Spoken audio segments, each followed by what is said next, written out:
Welcome to the 2023 season of Hockomock Leagues football with the Warriors of Foxborough High School. Today's game is the 92nd Thanksgiving Day matchup between the Foxborough Warriors and the Hornets of Mansfield High School. Coming to you from Alumni Field in Mansfield.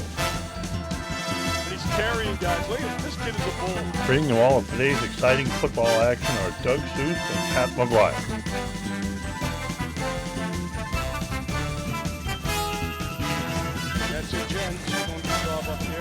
Hey, Mr. Plasmati. There he is. Long time no see. This is underthrown. This is picked off. We got a corner out. And we have Now let's six. join Doug and Pat for today's pregame commentary. There's Coach. All right. A hero to a lot of these young men. All right, good morning, everybody, and welcome to Jack Martinelli Field here at the Ahern Middle School. Bringing you today's action, Foxboro Cable Access, Doug Seuss, Pat McGuire, Foxboro and Mansfield, 93rd edition. Pat, what are we going to see? Yeah, so this is actually the first time in the history of the rivalry where both teams have a game next week. So this is basically, Foxboro's already got a share of the Davenport title, but obviously you don't want to share it, especially if they have a head-to-head win. So Mansfield, Mike Redden's playing for his 300th win today, too. So if Mansfield wins, they get a share of the Davenport title. Mike Redden gets his 300th win. If Mansfield loses, they get to play for second place in the Davenport next week at Gillette. Yeah, it's kind of interesting. A lot of storylines behind this. And again, you mentioned Coach Redding going for his 300th win. I was kind of like a little bit surprised by that. I know he had to be close. He's in his 37th year at Mansfield. Coach is in his 43rd. And Jack's got about 313, 314 now. But Redding, like Jack, has brought a lot of success to his program. And interesting, I was watching the news the other night. They interviewed both coaches. And I love Jack Martinelli. Only he could say this. He goes, I want to wish Mike good luck on his 300th win. I just hope he waits a week.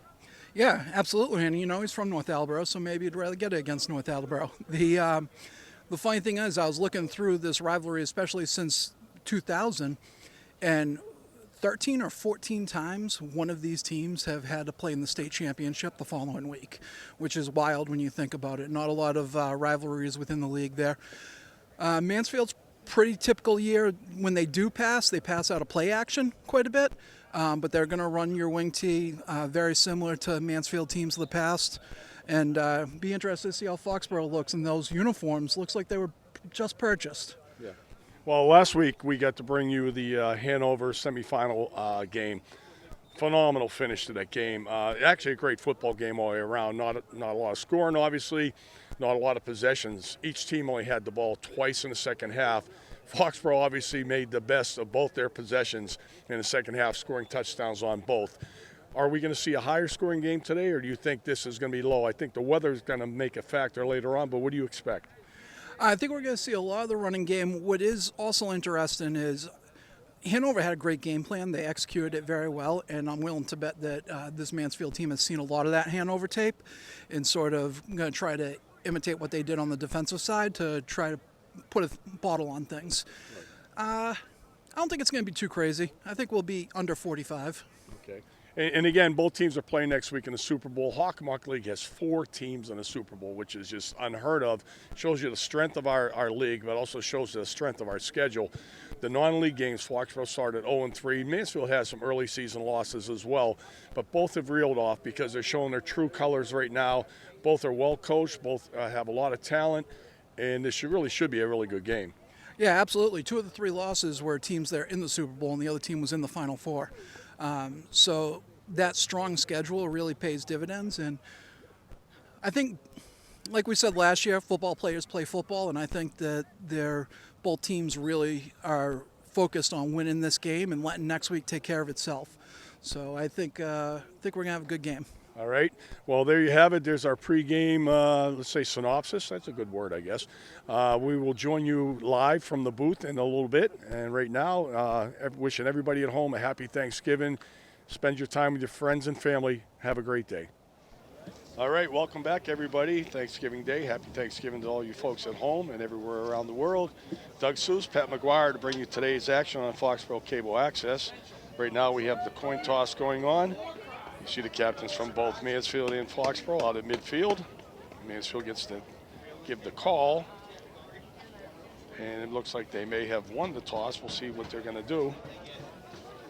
All right, Foxboro is going to receive. Mansfield is going to kick. So here we are, today's 93rd edition of this classic.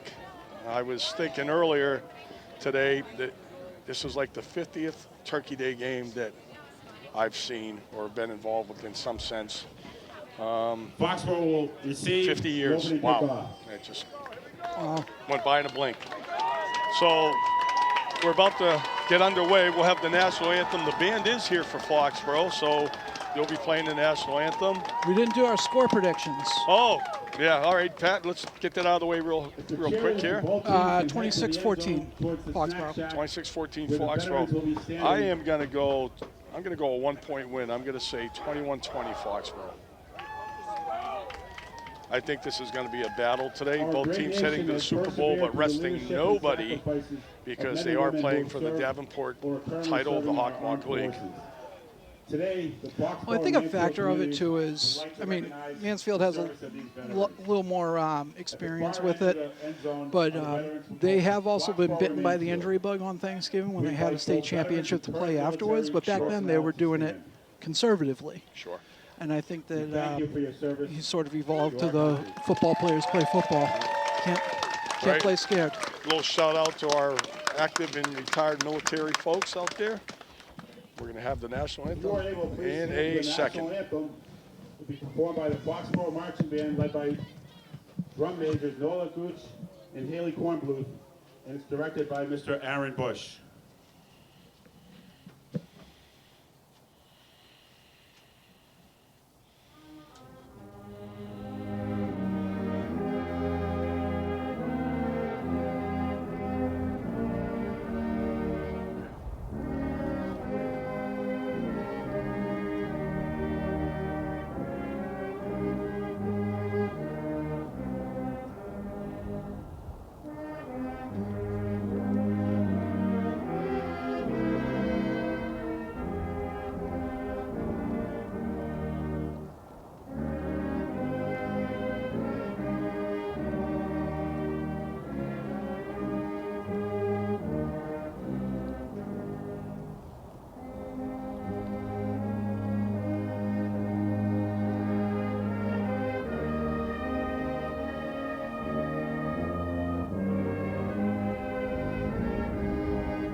As always, a nice rendition of our national anthem by the high school band.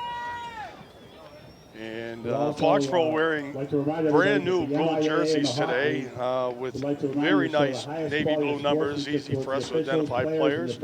Inevitably, though, we're probably, I will anyhow, probably screw one up somewhere along the way. Got the white trim around the numbers and on the pants. Yeah. It's a sharp look. It is a good look. Mansfield, all white today, silver helmets. Again, both teams come in with a record of 8-3, having experienced early season losses. Mansfield had one mid-season when they had lost to North Attleboro, but they also have a nice win over Everett on their schedule this year too. So, all right. Back for Foxborough, as always, is Daleski and Nicholson.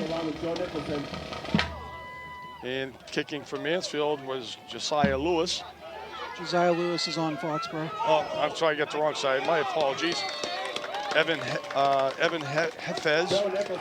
I apologize. See, I already screwed up. He's brought down by Mason Borderi So All right. Nathan Badiri with the tack. I saw KJ Mahoney make the first shot, and then looks like the tackle was by Gabe McIntyre from what I saw out there. So Foxborough has the ball, 1st and 10 at their own 28-yard line.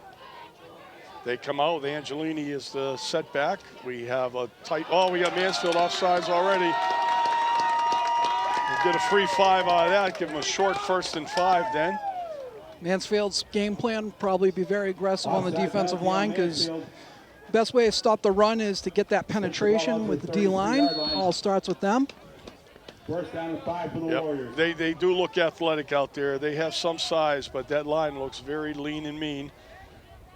1st and 5. Marcusella takes a snap, hands off to Angelini. We're going to get that buck sweep.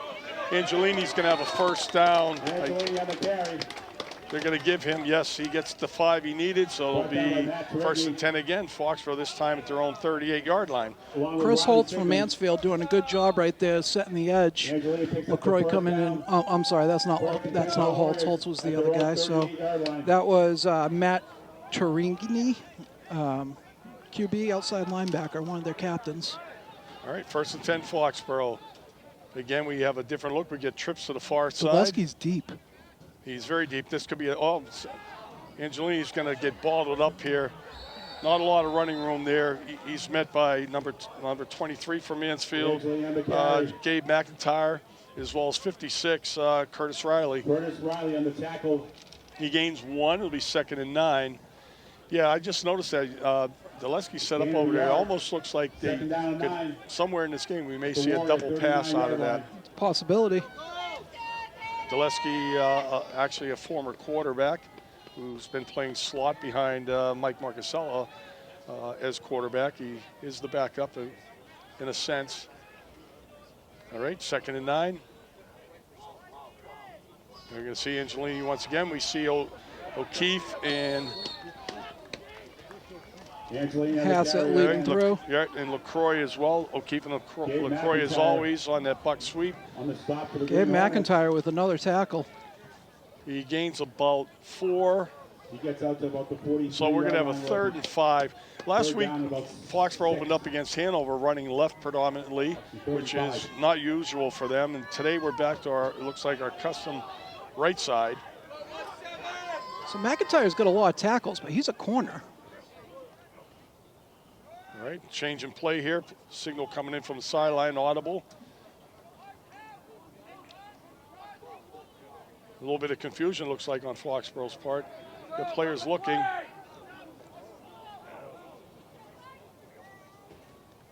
Marcusella's back to pass. Oh, he's open. Oh, it's picked off. Nice interception. That was a good play right there. Yeah, number 2 for Mansfield. That was Riley Sigmund. There's going to be a late flag right there, too. That's going to add 15. So Foley's open going down the seam, but the ball was a little late getting there, and Sigmund was able to make a play from safety right there. Yeah, we're going to see the replay right here. You're right, Pat. Foley is open. And he just steps in. He jumped that route. Yeah. You got a small window where you can deliver the ball there. We have personal foul on Foxborough. I think they basically call late hit. Wasn't really that bad, but there was contact after he had crossed the sideline marker. So that'll bring the ball down to the 19-yard line of Foxborough, where Mansfield will take over 1st and 10. Great opportunity for the Hornets here. 9:41 remaining in the first quarter. Why did he only walk off 10? Well, I'm wondering maybe half the distance type of thing, Pat, too. He was inside the 30 when it happened. Yeah, but it was on the 29, so it should have been 14. We're not mathematicians, I guess, so here we are. You see Valletta's the quarterback. Valletta, number 17. You're going to get McCoy in motion off the wing.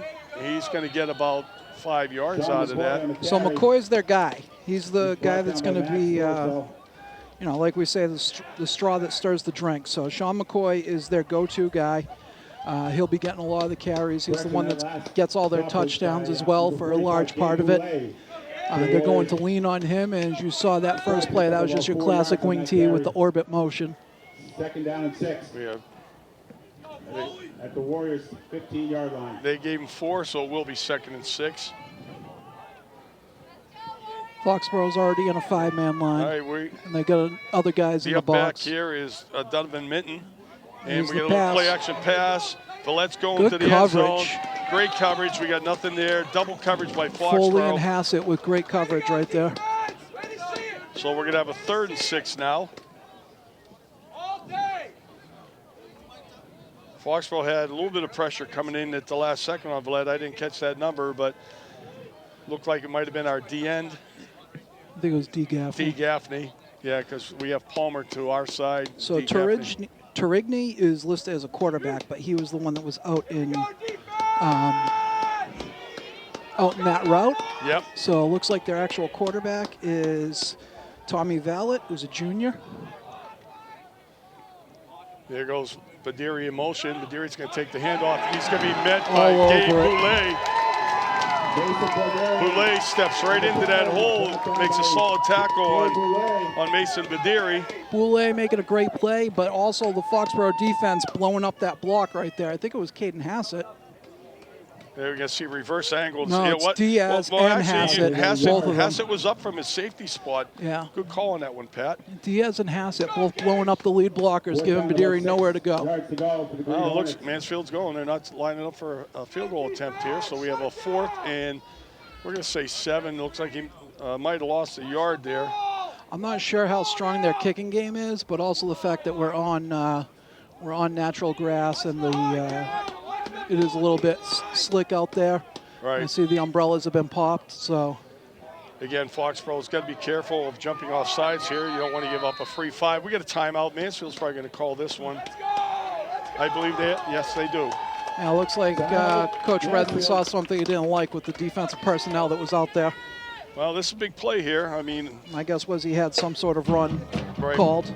First big play of the contest. Mansfield given a great opportunity off the turnover and a good return with the additional penalty yardage. Foxborough has shown strong defense as normal, as usual, as we've seen like last week, only giving up 7 points to a high-scoring Hanover team. It pretty much has been the theme throughout the playoffs. One of the questions coming into this season was going to be the strength of Foxborough's defense. We knew that we had a lot of returning offensive weapons, you know, Angelini, Marcusella, Gordon, and a few others. But the defense had to replace Manzikas O'Grady as well as Lincoln Moore and a few others. And yeah, they've been every bit as good as last year's. D. Gaffney, LaCroix, they've all stepped up into roles this year. So we pretty much have an empty backfield. We have wing guys, but Villette is back in the shotgun. He's going to roll out to his right. He's throwing back to his left. Right there. Drop ball all over it. Matt O'Keefe, however, was right there. That's number 52, by the way. He had to report as eligible. It was Chris Holtz, I'm sorry. That's number 52 was the intended receiver. I mean, has he been at tight end the entire time? I haven't been paying attention. There he is. He is the tight end. Yeah. But with that number, he would have had to report as a eligible receiver. And Foxborough survives the early turnover, gets the ball back. I think Coach might be asking right now. He's talking to the officials. He might be asking about that young man being eligible for a receiver. Yeah, Coach is probably like, if he's reporting as eligible, you got to tell me he's eligible. Right. I mean, he is lined up at the end of the line. He was uncovered. That makes him eligible. But the number, again, high school football, you got a numbering sequence, and certain numbers are only assigned to linemen and others are to eligible backs and receivers. So the officials are talking right now.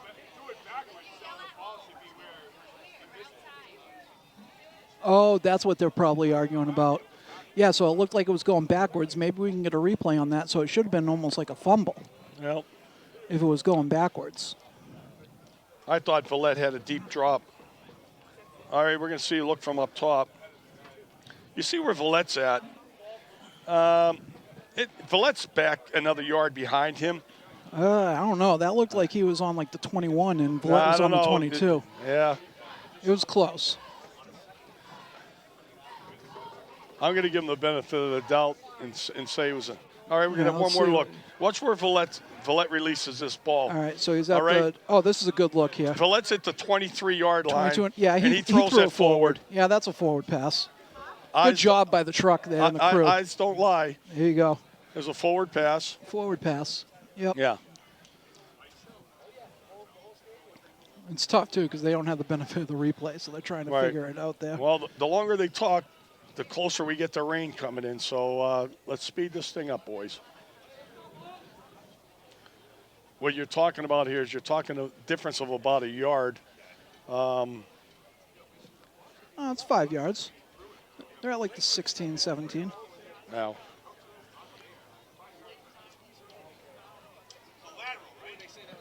No, it was a forward pass. It was a forward pass.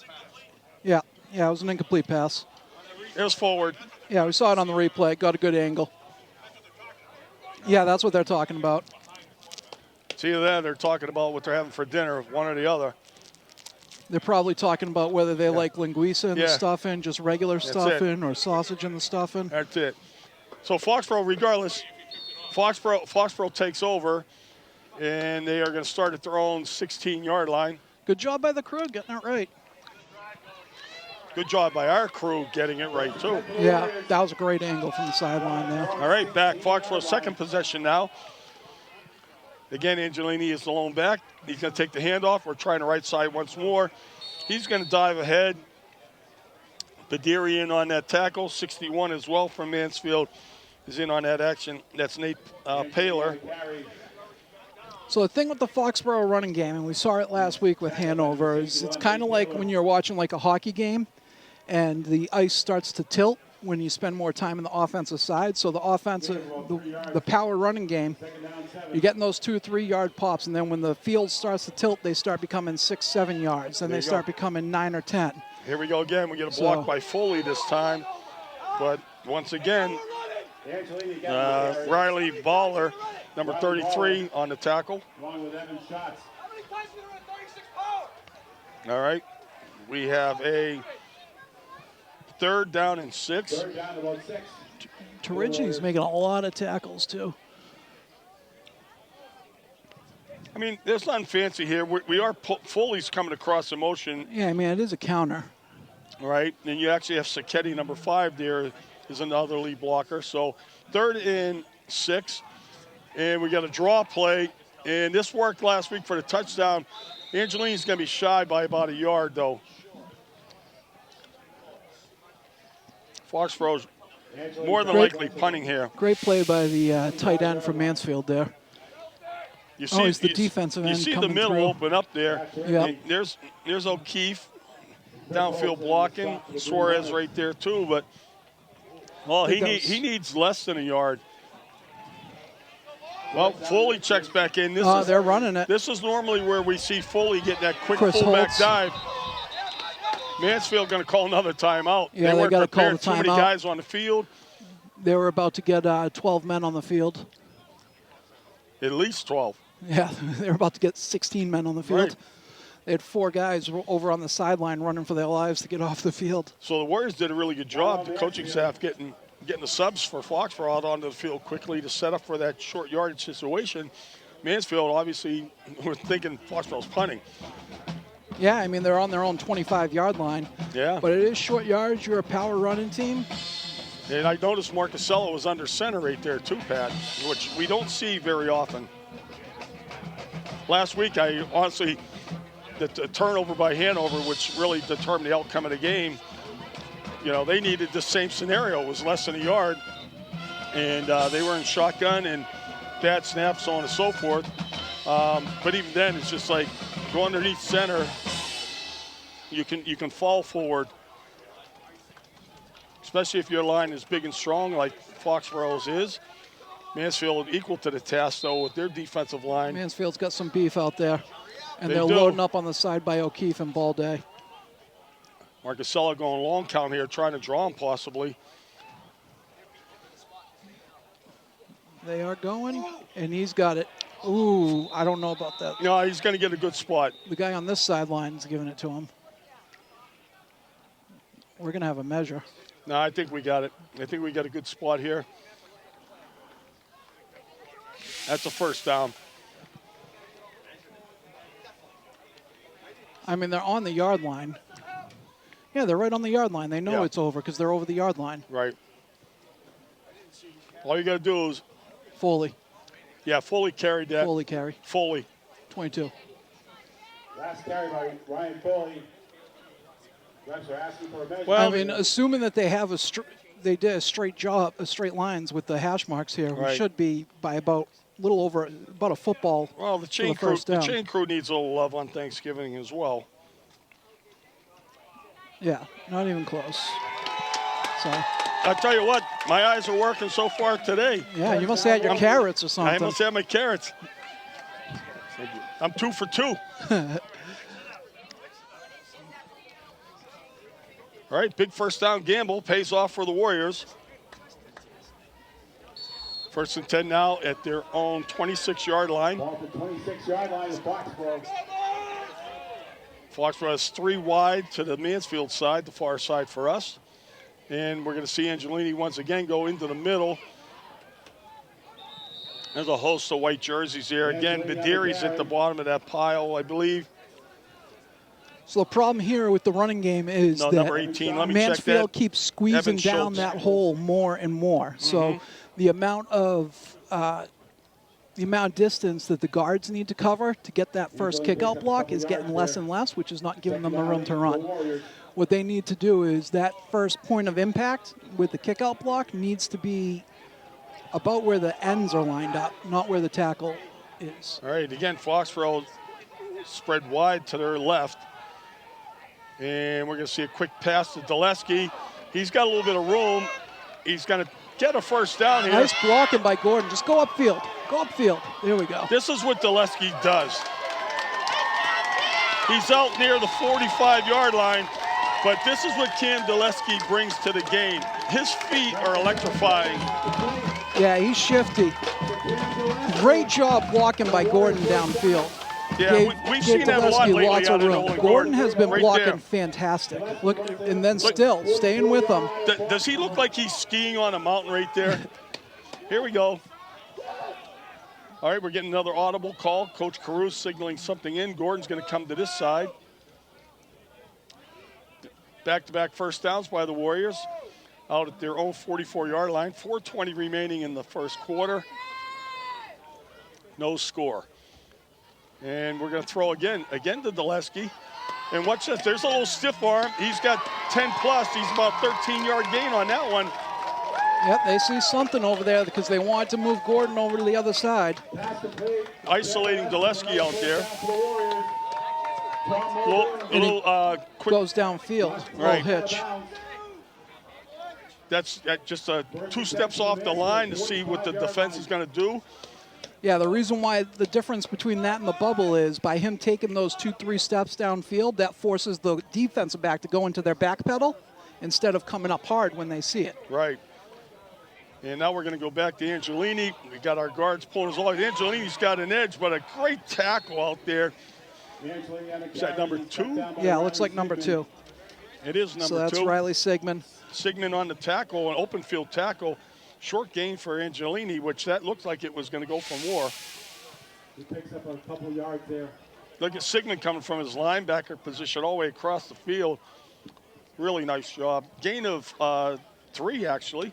So not as bad as I thought. 2nd and 7. I think also, Pat, with that thing with Dulesky, maybe setting up where it could be a stop-and-go pattern where he might get, if he has the time, he does the pump, and then Cam takes off. Yeah. Got single coverage out there, and Angelini once more. He's He's lost right his there. footing. No, we got a flag. Oh. It's probably going to be a hold. Probably. That's in the holding vicinity. There was a flag on the play. Usually when the umpire throws it like Yep. that, that's a hold. It certainly is, and that's going to come back. They got some space there with the blocking, though. We saw a slight slip by Angelini as well, so the footing could be becoming an issue. On the Warriors. The field's been in great shape. I mean, So it looks like it was downfield, so he's marking off 9 yards or 8 yards instead of 10. To the Warrior. Oh, it's got to be Foley. That was Foley. all right. Foley knew it too. You saw him throw his hands up. So it's still second down. Now it is second and 17. Foxborough Warriors at their own 48-yard line. We are at our own 48. 3 minutes remaining now. All right, we have, again, Hassett and Dulesky go wide. Angelini in motion. A little swing pass. No, we're going middle screen. Middle screen. I like that, too. Interesting thing, with Angelini going out on that swing pass, I didn't see much of a reaction from the Mansfield defense. All right, we're going to see a replay here. On the stop for the Green Hornets. So you see him going out, but had Angelini gotten the ball, there was plenty of room. That was a great call. Good job. Soft, yeah, there's soft coverage out there. Should Angelini have received the pass there, but middle screen, good call. Picked up 7 yards, bring back to 3rd and 10. Now we got a tight bunch to the right side. They only got 3-man line right now, so they're running like a 33 nickel. Not going to be Mike's a lot of room. Mike's going to have to scramble. Oh, Michael slides. He's going to get about a yard. There was 53. Arthur DeGarrier was in pursuit, but there was somebody else that was over there as well from Mansfield. Marcusella gains a short yard, so it'll be 4th and 9 punting situation, and we're going to see Andrew Higgins check in. We're going to, all right, replay. Down by Matt Pregame. That's 52. Holtz. That's Chris Holtz. Yeah. Andrew Higgins. Higgins with a bad snap, picks it up and gets off a good kick. Bad snap, good punt. Got it down that rate. This ball's going to be down at about the 1 yard line. Oh, great boy. kick by Andrew Higgins. Heck of a punt right there. With great roll. Yeah, he did a nice job, too. He did not panic. The snap was low. He picks it up off the ground. Concentration, and it gets off a great kick and an even better roll. It is funny when you're a punter, so like the high impact for it, where you got to field that punt, you know, you're only, a lot of times the punter doesn't play a whole lot of other plays, so they got like, hopefully less, but like 5-6 times a game where they have a huge situation where they got to play, they got to catch the ball and they got to get that punt off. All right. And so if you don't, it's disaster. So Mansfield breaks out too wide to both sides. I think they're just trying to get some space to run the ball. In the backfield. Looks like Mitten's back there with him. No, he's passing. He's throwing. He's going a quick out. We got a Caden Hassett lost his footing there briefly, recovers and makes the tackle out of bounds for a 5-yard gain from Mansfield. The other thing with the passing game, a lot of times people think he's coming up with the replay. This is the opposite side view. This is DiGirolamo Sacchetti out with here. the coverage right there. DiGirolamo, there's been about 7 generations of DiGirolamos that have played for Mansfield. I mean, it just continues. It's been like this for like 30 years. It's like Smith in Foxborough. You look at the Mansfield roster, and it's like the roster for the Knights of Columbus. There you go. A gain of 4. So 2nd and 6. Villette again in the backfield by himself. Now he's got a little play-action pass. He's going underneath. And again, to DiGirolamo, I think he's going to have the first down. Pass it again on the coverage with the tackle, but we're going to see a first down. They're moving the chains. Yeah, that was first down. First down for Mansfield. We're got 1 minute remaining in the first quarter. No score if you're just joining us at home. Villette quick to get the ball out of his hands there. Nice little safe routes. Foxborough giving a slight cushion, but we've already started seeing guys slip out there. So the grass, which hasn't been high because it hasn't had to be mowed due to the drought, with this wet surface there's some confusion in the coverage right there. Villette, he's going deep. Oh, almost a great catch again by DiGirolamo. He lays out for it and just off his fingertips. That's where the confusion was. That was a heads-up play by Villette. He saw the confusion in the secondary. Colby has it in on the coverage for the Warriors. This ball's well thrown. 2nd down and 10. I mean, look, you're talking like inches. That would have been a hell of a catch. It would have been a really awesome catch. So it's 3 straight throws to DiGirolamo. So I'm going to label him as his favorite target at this point in time. 2nd and 10, 46.6 seconds left on the clock. Mansfield again breaks out. They got trips to the far side, Twins to this Somebody side. just They are threw their empty. gloves into the end zone. I think it was DiGirolamo. Foxborough calling timeout, or is it Mansfield? Foxborough timeout. Foxborough's got to call Was timeout. DiGirolamo? Yeah, it was. Yeah, it was It was DiGirolamo. him. He threw his He threw away. He says, Drops one pass, I he drop throws one them pass out. and get rid of the gloves. It's interesting. I had this morning when I was at St. Gino's, I had a conversation with somebody. We were talking about gloves, a former coach and athletic director, Jimmy Lincoln, and it's just like it's when kids show up in August and they're wearing gloves, and you go, "Why are you wearing gloves?" It's not winter time. They go, "Help me catch the ball better, coach." Not always the case. Well, they are so sticky now. It's like legal stick 'em. Yeah. But when I ever see someone like that throw his gloves out, I worry about like a double pass or something like that. This is true. Never thought of that, Pat. So what I was saying earlier is when it starts to rain and get slick, there's that old conventional where it's going to be a running game. However, we saw this with Belichick has talked about it a few times too, where when it's wet, the defensive line doesn't get as much of a rush. So sometimes you can have some advantage in the passing game. Also, the receivers know where they're going, know where and they're going. the D-backs have to react, That's true. which we've already seen with some of the slipperiness. All right, 2nd and 10. Again, empty backfield. Trips to the far side. Twins to the near side. Boulay goes out for coverage. There you go. Ball day in pursuit. We're going to see Villette take off here. And Boulay's going to push him out of bounds at about the 16, 17-yard line. It will be a short gain, bring up a 3rd down. Good job by Caden Hassett there, directing traffic. You saw him send Gabe out there to cover, and I think that was the reason why Villette had to scramble. Right. Well, Ball Day had good pressure on him. We'll have 3rd and 6 now. We see Suarez check in. 5-man line. 3rd down and 6. Yeah, Diaz is over at that far side at the end. D. Gaffney's not in there at the moment. Palmer's the right end on this side. So 52 is playing tackle. He is. He's covered right now. We're going to get a motion by McCoy, and we're going to they got the screen that was set a up nice over there. set-up screen And right Boulay, there. Boulay misses a tackle. And I believe it's Hassett that eventually knocks out. So McCoy's almost like a decoy right now, especially on that play, because you saw him go out for that flare pass, and Villette lined up like he was going to throw that swing. So this is Minton right here, number 22, who's going to receive this. All right.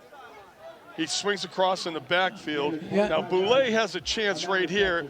He misses that tackle. If he makes that tackle, it's probably 4th down. But it turns into like a 25-yard gain, and Mansfield is now out at their own 42-yard line. I can't see if that was Badiri or Turigny, but he did a good job bringing Foley downfield and then turning it into the block. So now we have the trips to the near side, Twins to the far side. Villette Safety getting a over the signal in top. from the sideline. Colby Hassett's going to play the center field here. All right, keeper. That's actually number 11 checked in at quarterback. That's Gio Scarpolini. That's not even Villette. That's Scarpolini checked in as a Gio Wildcat. Scarpolini. I bet his Nona makes an awesome chicken parm. I know the Scarpolini family very well. Yeah, as a Wildcat. Gino's younger brother, Rocco's brother, was a stud there for Mansfield just a couple years ago. He's a man-child. 2nd and 5. So does the grandma make a good chicken parm? Well, I'll have to check with the family and find out. I'd like to taste it myself. Here we go. It's, again, Scarpolini, he's going to have a 1st down. He gets met by Hassett and a few other gold jerseys there. But he's in Foxborough territory at the 45. So Mansfield loosened up the Foxborough defense there with that spread, and now they're making the defensive linemen have to make tackles in that running game. So it is interesting because when you're a defensive lineman and you're lined up and you're worried about the pass, it's 2 totally different scenarios, whether or not you're thinking pass rush or you got to tackle. We're going to see a replay here. And again, it's just, that's like that game we did a couple weeks ago. The kid kept faking it like he was going to throw it, remember, and he just run. Did we end up getting a pass from him? I forget. I think he did. I'm not sure.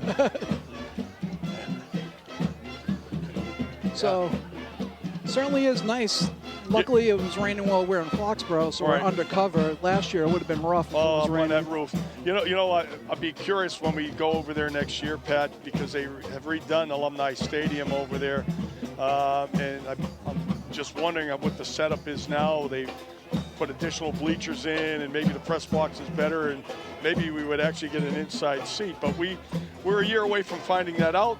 Right now, we're at 0-0 at the end of one. 12 minutes to go till halftime. Mansfield with their second possession out in the Foxboro territory. Their drive started at their own 1-yard line after a great Andrew Higgins punt. Foxboro's had 2 possessions and had a turnover on the first, and as I mentioned just a second ago, punted on their second one, but not until after they gained a few first downs. Be remiss if we didn't say thank you to all those that are staying home right now, cooking the dinner. Appreciate that. Absolutely. I know I woke up early. I was elbow deep getting those giblets out from Margaret before she started making the turkey. Villette back in at quarterback. He's going to hand this off to Minton. It looks like Goulet on the tackle. It is. Little counter action right there. Is that what they call the? All right, we're going to see a replay from the opposite angle. Good down on the field view. They call that the old GH counter. I tell you what, big number Guard and a 6'6" halfback. just took care of Trevor Palmer there. Sam Dunn. Again, he's listed at 290. If he's 290, I'm a $140. That kid is a man. He's a mountain. And Palmer felt it right there. 2nd and 7, I'll call it. A long 7. There's McCoy. McCoy's getting the handoff. Oh, he's met at the end there. That could be. Oh, is that Hassett? Yeah, I think so. Palmer was out there too, but it No, might have. Palmer switched sides. Okay.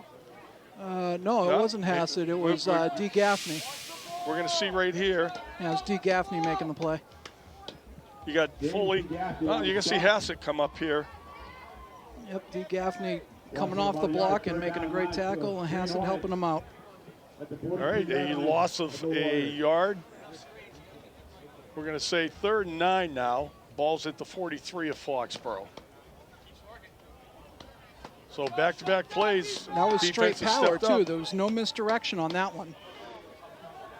Now we Foxborough- got a double wing look. Now they're shifting into a straight power to the right side. Here we got McCoy. Yeah, Toss to they're just gonna do a McCoy. sweep right This is there being for strung McCoy. out. Oh. This is being strung out here. Nice job. Good tackle there by Cam Deleski. Takes Great the job. legs out of McCoy. Great job by Diaz fighting through that block there. Looked like he got a little tug there, A but he fought through it. lot of good pursuit here by the Warrior defense. Yep. Yeah, I mean- he got tugged a little bit, but look at the pursuit by the gold jerseys there. Yeah. I mean, Foley was. Again, if this is on turf, you're going to see the game at a little bit quicker pace. The speed factor kicks in. They actually gave McCoy a pretty good spot there because he did have his legs cut out, so where he came down brings him within 3 yards of the first down marker. The scoreboard says 4th and 2. I think it's basically a long 2. And again, we got that kind of full house backfield here. There goes McCoy. Counter. There's the counter. Oh, good I stop. think they got him. I don't think he they got the stopped first him. down. Oh, no. Yeah, they did. This official, though, look at this official. I don't like this spot. I do not like this spot. I do not like that spot. I like the other guy's spot more, but I still think. Ugh. I just don't like this guy because there's a hold. Look at that hold. That is a severe hold right there. You know what? That's a good spot. He probably did get the first down. We're going to see a measurement, but at the point of contact right there, we had a defender that was big time hold. Major right hold. there. Even the Mansfield guy next to us is saying There was a lot of love being shown by that Mansfield lineman on the Foxborough defender. Officiating's hard. It is. They're going to get the first down. Nope. Foxborough ball. By a chain link. Oh, boy. Look at that. Holy mackerel. Well, nice defensive stop by the Warriors right there. God, it was close. Ball don't lie. Ball don't lie. They missed. Officiating is tough. That hold right. So those at Mansfield not happy about the spot because on that replay it did look like he had it, but Your lead blocker had our guy in a bear hug, so we'll call it a draw. Like I said, showing some love. Yeah. So we're at 9:22. Foxborough gets the ball, their third possession of the half.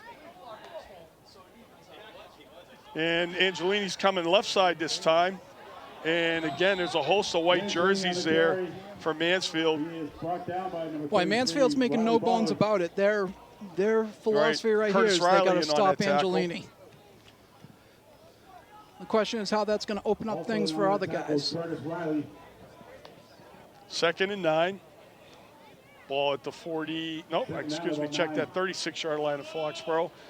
We're bunched close to the right side here.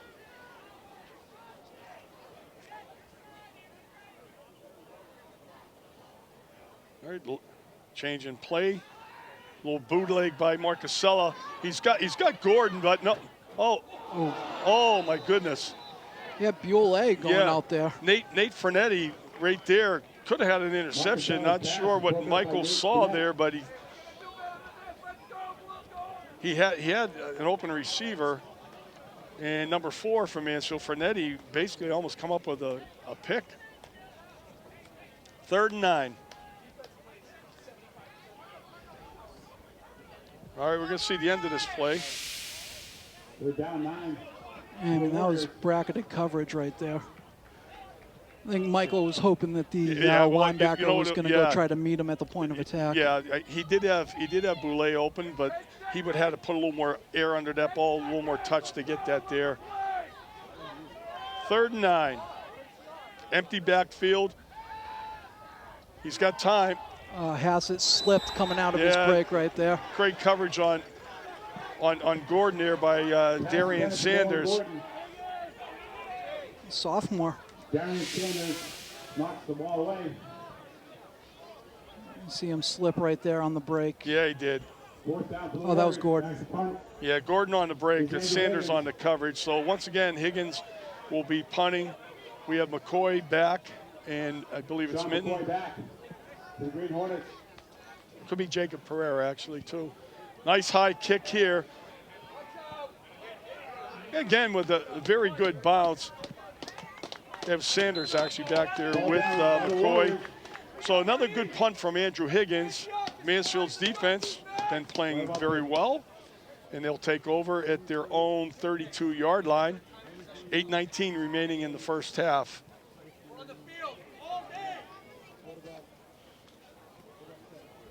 It is interesting here as where we're at, our perspective with the fans in front of us.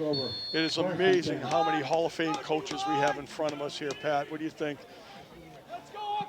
All these guys that got all the answers for probably the greatest coach in Foxborough High School history and one of the best in Eastern Mass and the whole state of Mass. But it's like yelling at your TV at home. Just like that. Everyone's entitled to their opinion. What I have noticed is that Mansfield's got some big bodies, but they're not on the defensive line. Oh! Through Daleski's hands. Oh, that was a pick 6 too.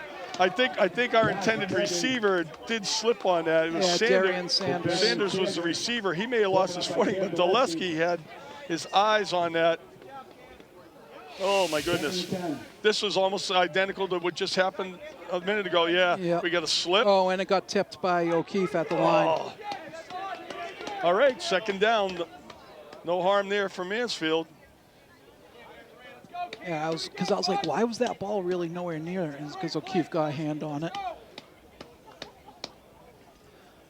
All right, Foxborough subbing out, putting some light guys out there. All right, so we have 4-man rush. We got Sacchetti off the edge here. 52's playing tight end again, where he was playing tackle before. We got the counter once more. Yep. Oh, not much right there.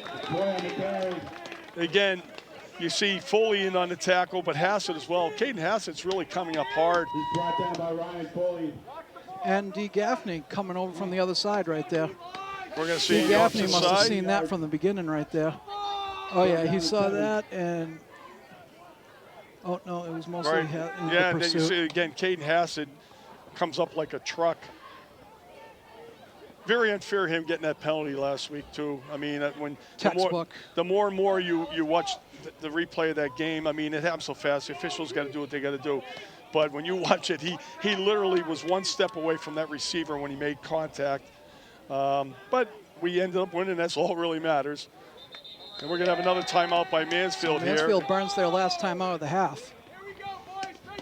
So we have a 3rd and 7 from the Mansfield 35-yard line. It's good scouting right there for the Foxborough defense. Was aligned for exactly what Mansfield wanted to run right there. That's the second time that's happened where Reddens had to burn the timeout because the Foxborough defense was was lined up to stop the play he had. You're being witness to a game that has 2 coaches with a combined 600+ wins. Yeah, was it like 611? 299 and what, 312, something like that. I mean, that's just remarkable. You know, to have 2 great coaches, you know, that have been at it for years. Buttonheads, this is the 37th year that, well, actually they didn't play in 2020, so the 36th year that Jack and Mike Redding have butted heads.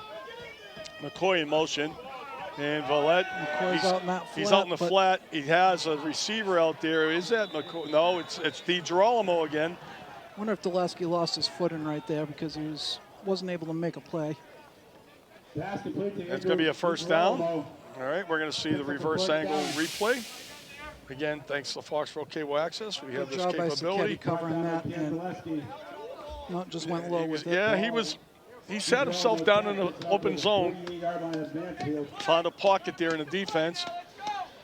Ball's out at the 48 of Mansfield, 1st and 10. We have 7 minutes remaining in the half. And again, Valette is the quarterback.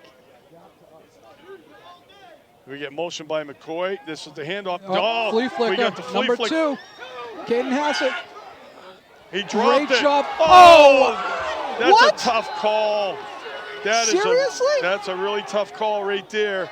Oh my, wow. Oh boy. Oh boy, oh boy. Caden Hassett rushing to beat it out right there. All right, he got his hands around him. Yeah, okay. But you know what? And I know officiating stuff, but that official has no angle to make that call when you have a sideline official right here that saw the whole play. The young man could have came down with that ball. He should have come down with that ball, actually. We're going to see a different angle of this, but he's up. He's already going up to make the catch. Yeah, I mean, he got there at the same time. He got there at the same time. It's a tough call, but if he comes down with that throw, he's not throwing a flag. But it is what it is. First down. It's a 15-yard penalty. It's not a spot foul. Ball's now at the Warrior 37-yard line.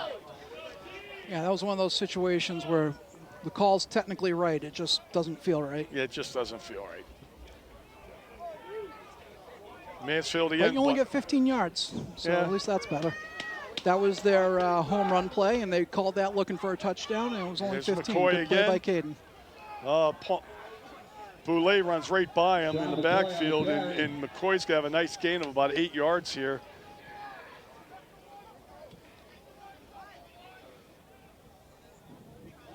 Yep, they're going to give him 8. It'll be 2nd and 3. We're going to see an opposite side view here. See what they do. See action. Yeah, see that big gap right there. Look at that hole.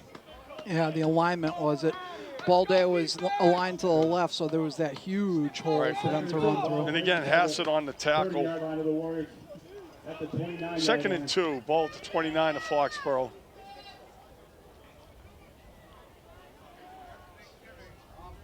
Motion. We're going to play action pass again. This one's going out to McCoy. Boulay's got him wrapped up. Boy, DiGirolamo was wide open going into the end zone on that play. Boy picks up a 4th down for the Green Hornets.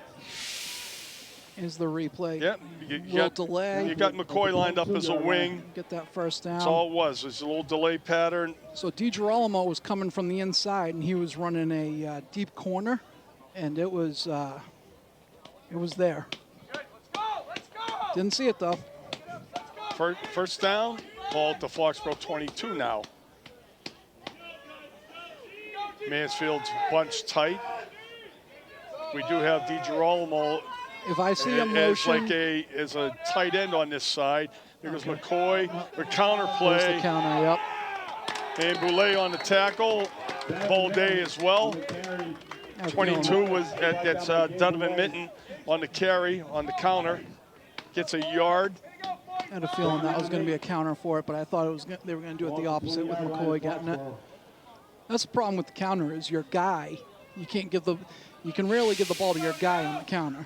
You can see the guard pulling backwards this way, but good penetration right there. Suarez actually is in the backfield quick. He might have disrupted that a little bit, but Boulay read that the whole way. They had two guys pulling earlier, so that might be an adjustment they made where they only had one guy pulling. All right, we see McCoy again as a wing back to this side. He goes in motion. He's going to get the handoff straight ahead. He's going to get about 7 yards. He's going to be close but shy of the first down marker. Is there something with the alignment? I want to see if they had that same issue with the alignment because it looks like a jet motion, but it's a power. The alignment is no, that was just a double team on ball day. Good job executing by the Mansfield offense. So we have a 3rd and short 2 here. Mansfield needs to get to the 12-yard line for a first down. I mean, you got 2 downs, you got to defend to get off the field anyway. We're under 4 minutes. Mansfield does get the second half kickoff as well. All right, we're going to see. That's 16 on the carry there is Mason Badiri. Well, Mansfield's doing a great job firing off at the point of attack on these plays here. The Badiri name's familiar to you. That's Coach Mike Badiri's son. They're pushing them like 3-4 yards downfield right there. Yeah, Sacchetti on the tackle for Foxborough. So we have a 1st and goal situation from the 7-yard line. Mansfield's put together a great drive here. The Warriors 7-yard line. Mason Badiri splits way out. We got DiGirolamo. I think he's going out there to draw a defender. And we got McCoy. That's a high snap. McCoy's going to go through the middle. He's going to have a whole bunch of guys. Ball day there. D. Gaffney there. I mean, they're running the same play. It's working, so why change it, right? Yeah, they're doing a great job getting that push from their tackles and their ends. Last tackle was Dave Boulay. McCoy picks up a couple yards down to the Warriors. They're living in the 4 and the 5 hole.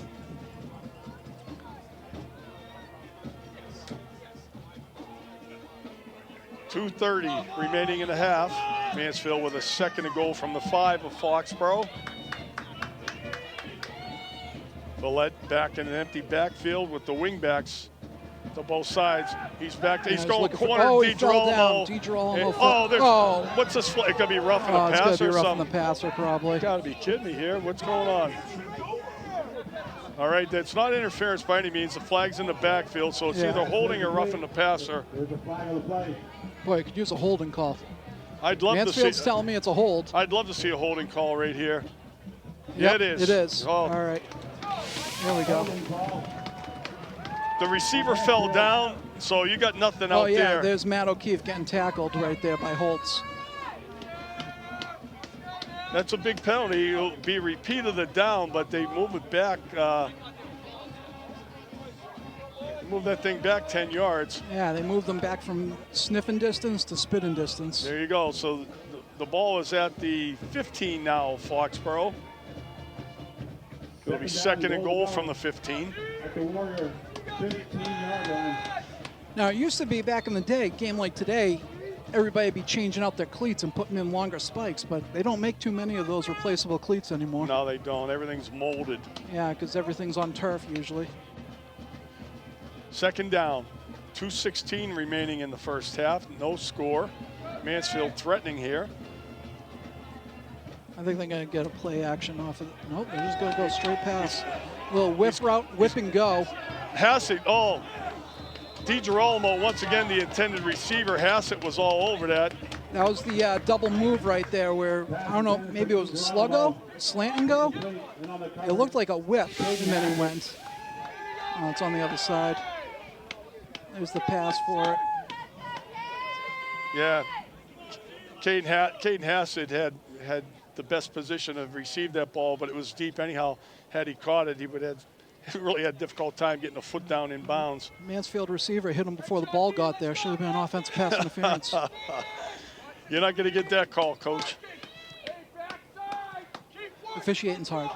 It is. I'm gonna look for a screen pass here. I mean, they got 2 plays. Right. They've already announced that they're not going to kick. He's under center, and he's got a play. And there's the back screen. Yep. Oh, missed a tackle. That was good. He's going to have 6 touchdown right here. We missed a tackle out there. Good call. They were in the right position. There was just 2 missed tackles. They allowed them to get in there. Good play. Good play by McCoy running the ball. Yeah, it sure was. And just as I predicted, I was calling screen. Oh, goodness. I mean, we got to keep an eye on McCoy all the time, and you can't let him slip out. James Warren is the kicker here, and Vlette's the holder. I mean, Mansfield's doing a great job with their formations to get the type of space that they need for that's things. A good kick. He's going to hit a band member almost. We're going to see. All right, this is the opposite side here. So you can see formation right there. He leaks out. Dulesky comes out to make the tackle. He's a good spot, and then just. Yeah, Dulesky, O'Keefe was out there.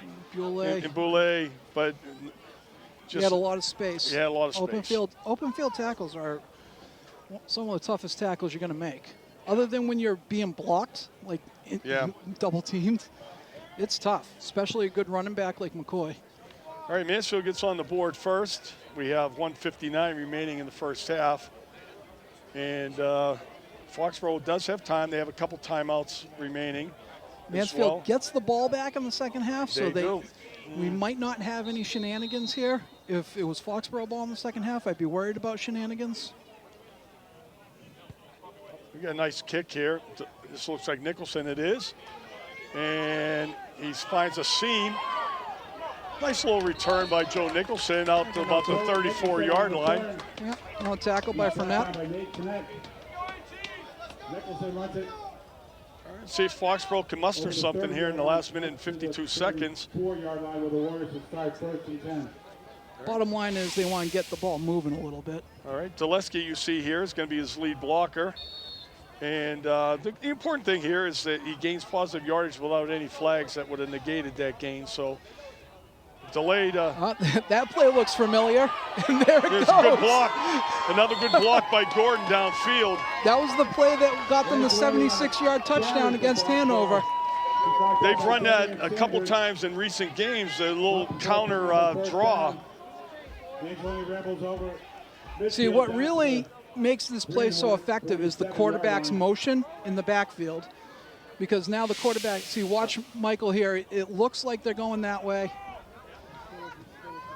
All right, Foxborough sends 3 receivers to the far side. Gordon here by himself on the near side. And once again, we see Angelini. He's fighting ahead. He's got about 6 yards right there. Starting to tilt the field a little bit. It's 52 on the tackle for Mansfield again. That's holds. We are on Mansfield's side of the field now at their 42-yard line. Clock they changed is running. Things up too. They had Suarez pulling from the tackle position around the left side. All right, we're going back to live action here. And he's got underneath with Dulesky. Yep. He gets out of bounds at the 32-yard line. It's hard to defend him. You see Badiri trying to talk to Schultz there about better coverage, but you cannot. Dulesky is so elusive. Here he comes, right at you. Look at this. Underneath, it's a drag route underneath. Great camel work right there. It is, and it's phenomenal right there. Love what our guys and girls do. Yep, there we go. Oh, boy. Holtz on the interception. He was all over that screen pass. Oh, my goodness. Oh, my goodness. That, Foxborough has a nice drive going there, but Holtz read the screen.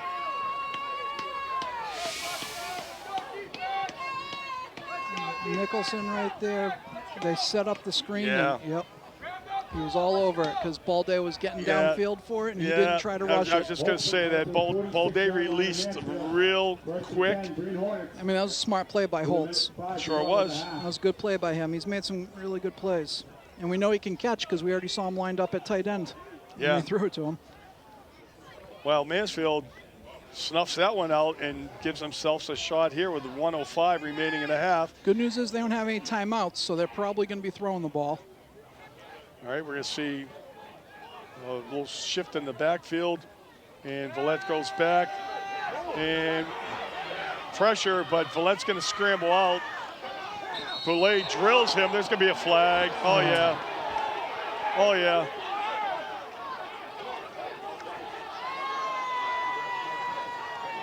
Villette on the quarterback keeper. Yeah, that was close. Oh, goodness. Boulay drilled him. All right.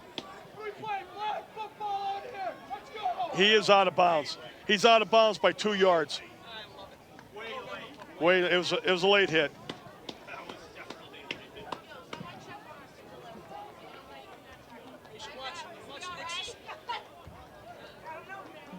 Brian Dulesky really took it Coach in the teeth Dulesky. right there. Coach Dulesky's okay.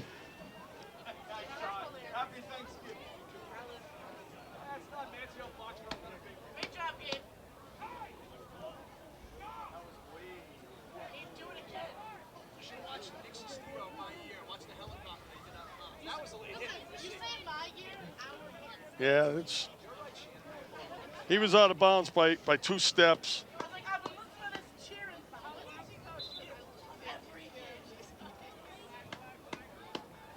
All right, so now Mansfield's going to be threatening. Make it a, and they're getting the ball back. Yeah, we really need a big defensive stop right now. There's still like almost a minute left. Again, 10 yards. What, that hit out of bounds is 10 yards? Not quite sure. Late hits 10 yards instead of 15.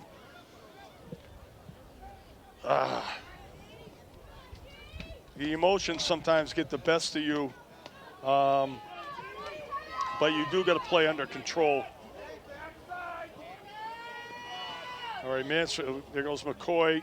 Play action pass again. And again, we got underneath here to DiGirolamo. He's down to the 15-yard line. Ball set, move the clock. The clock should be going, the ball's set.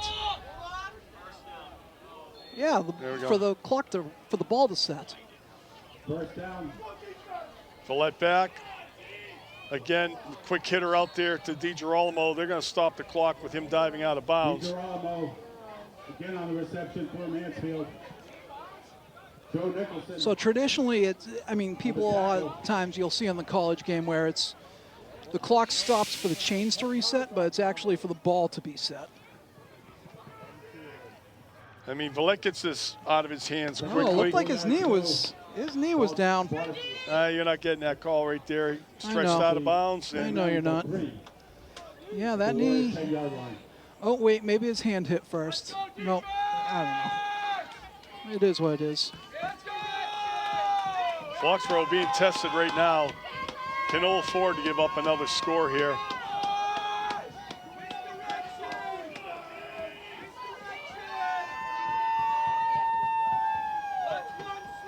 All right, Mitten in the backfield with Villette. Get motion by McCoy. There, fake counter. Fake the counter. Palmer being held right there. They're going to get the holding call. Palmer's being held on the pressure right there. The ball was incomplete as well. Pass is incomplete. There's a flag on the play. Holding call. All right. It's the top side right here. You can see from the top of your screen. They're right faking there, that counter play right there. You can see a little bit of a bear hug. Just a little bit too long. And it's always whenever the offender puts his arms up, like you said, like not me, that's a telltale sign that they're guilty of it. They know they're on the line. They know it. So 35 seconds left now. Second and 13. Mansfield can actually pick up a first down at the 5-yard line of Foxborough. They're going to send trips out there. Wow, they got 4 wide. You're right. McCoy's out there. I'm worried about double pass right here. There's a bubble screen. Just the regular screen. And that's Gio Scarpolini. And he's going to get a first down. Gio Scarpolini on the catch for the Green Hornets. They're just out flanking Foxborough over there. Yeah, everybody's in their back pedal for it because they're trying to protect against the third down. And we're missing tackles. Actually, third and less than a yard. But we're missing tackles too. First down.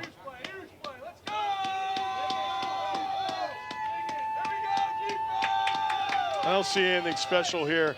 I see McCoy going back inside right here. Hassett's on DiGirolamo. There's McCoy. And he's going to have a touchdown. Found some space there. Great push by the Mansfield line. Right.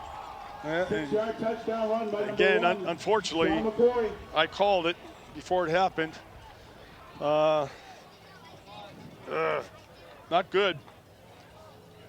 Mansfield turns that Foxborough turnover into a touchdown.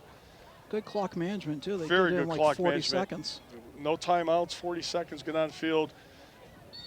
The penalty didn't help us, that's for sure. Gave an extra 15 yards. And I think we have another good kick. We do. So we're 21 seconds from halftime. Mansfield now with a nice cushion, 14-0 lead over Foxborough Warriors.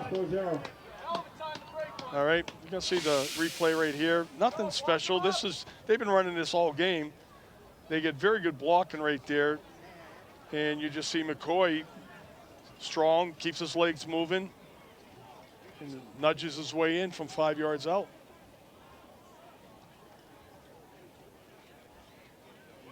I think we're going to be seeing a worm burner here. That's probably what the coach is telling Mansfield right now. Yeah, you don't want to see you don't want to see any clean kicks where all of a sudden you get that long return.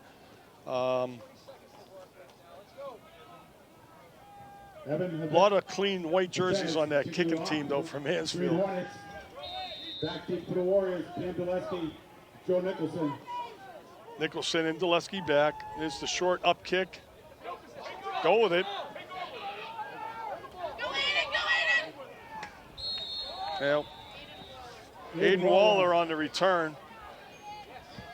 On the return for the Warriors. Is that a flag on the field? He certainly wasn't expecting to get that ball. We got a flag on the field, too. Is that a face mask? That'd be nice. Tackle for the Green Hornets. There's a flag on the play. Well, we have 15 seconds to go. Yeah, but a 15-yard face mask certainly changes things a little bit. The referee's looking the other way, but he's not walking it off. Away the line judge. Yeah, it's going against them. Mansfield. And a personal foul. So that'll be 15 yards. Yeah, just shy of the 50. Probably. They said personal foul. 47-yard line. Yeah. On Mansfield marches the ball out to the Warrior 47-yard line. Foxborough has a chance here to maybe make something happen. You can see Angelini call another timeout. 9 seconds to go. Angelini gets about 6 yards on that carry. Looks like things maybe getting 7. a little chippy out there. Darian Sanders on the tackle for Mansfield. So much for brotherly love and being thankful for everything.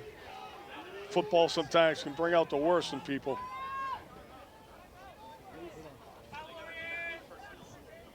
Timeout Foxborough. Coach Redden's calling over the defense on the timeout. Probably wants to Tell them to clean up the chippiness.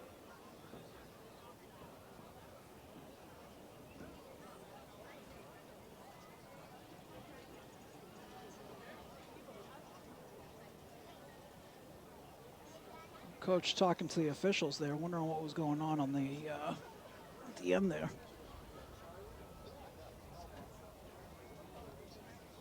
We can see the end of that play there. I wonder what the coaches are discussing with the officials.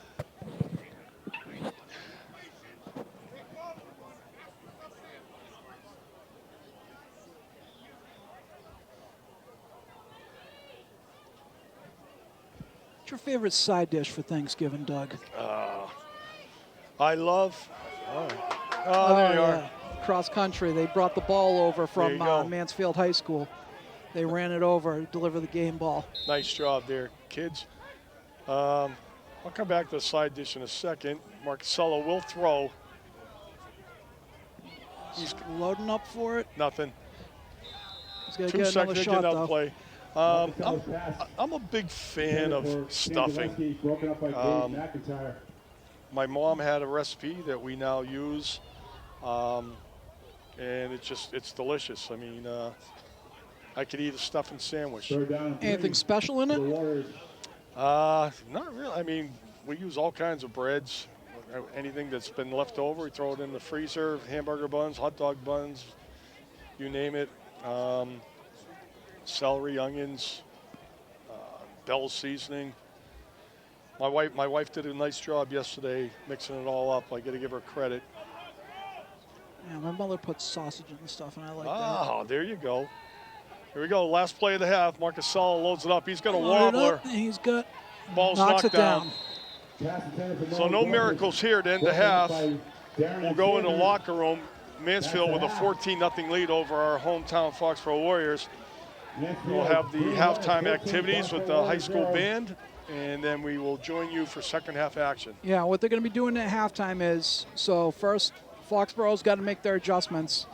And Mansfield, they've been doing well with it, but what Coach Redden is a great coach. What he's going to do is he's going to try to anticipate the adjustments that Foxborough is going to make so that he has a plan B for when it happens. So they'll be going in, and we'll let the band take over for their halftime show. They're working hard in the rain. They are. We'll see you shortly.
Ladies and gentlemen, happy Thanksgiving. Please welcome to the field the 2024 Foxboro High School Marching Band.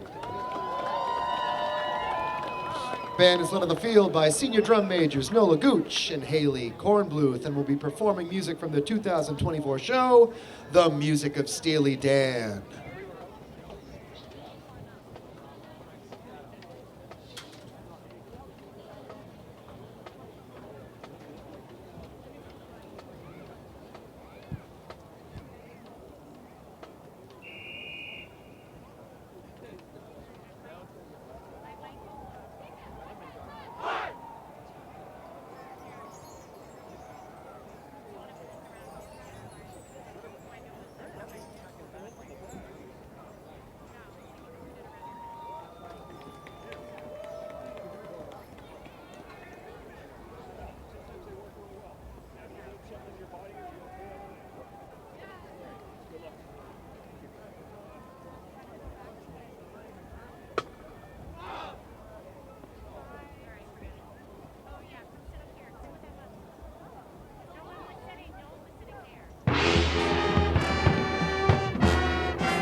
Foxboro Warrior Marching Band. Give them a round of applause.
top.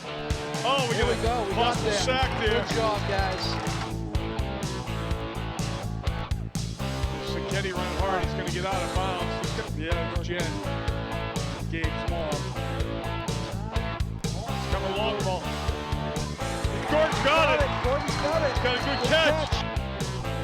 Sacchetti once again. He's going to bounce it out there. Oh, a little counter play, too. Pass. He's got a seam. That was clean. Nice seam route there by Nolan Gordon. And pressure. There we go. We get the sack. And we see Angelino. Oh, here we go. Like, there you go. Good job. There we go. Zaleski with a good block. Good block and Two good blocks. Three blocks. Zaleski. Marcus's going to pass. He's got time. Oh, good hands by Zaleski. Hit! That was a great read by Zaleski. And again, Angelini. He's going to fight his way. He's going to get 6 out of this. Angelini's going to have a first down. He's inside the 5. Oh, there's a nice swing pass to Angelini, but we're going to get a solid pass. He's gone Gordon down the middle of the field. He's gone. There's D. Gaffney again. He's having a game. Oh, a little draw play. I love that play, too. He's dropping back to pass. And pursuit. There's a fumble. That's a fumble. Contact, go! Contact! Oh, yeah!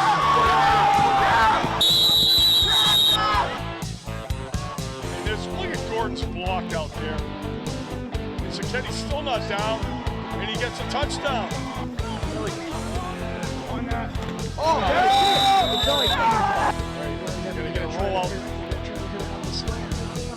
Good Nice job on job. the defense. Audible, yep. Pass it. Catch. Oh, Oh, look it goes at right again. into Angelini's hands, though. Again. Zaleski is. Oh, he's in the end zone. There he goes. There he goes.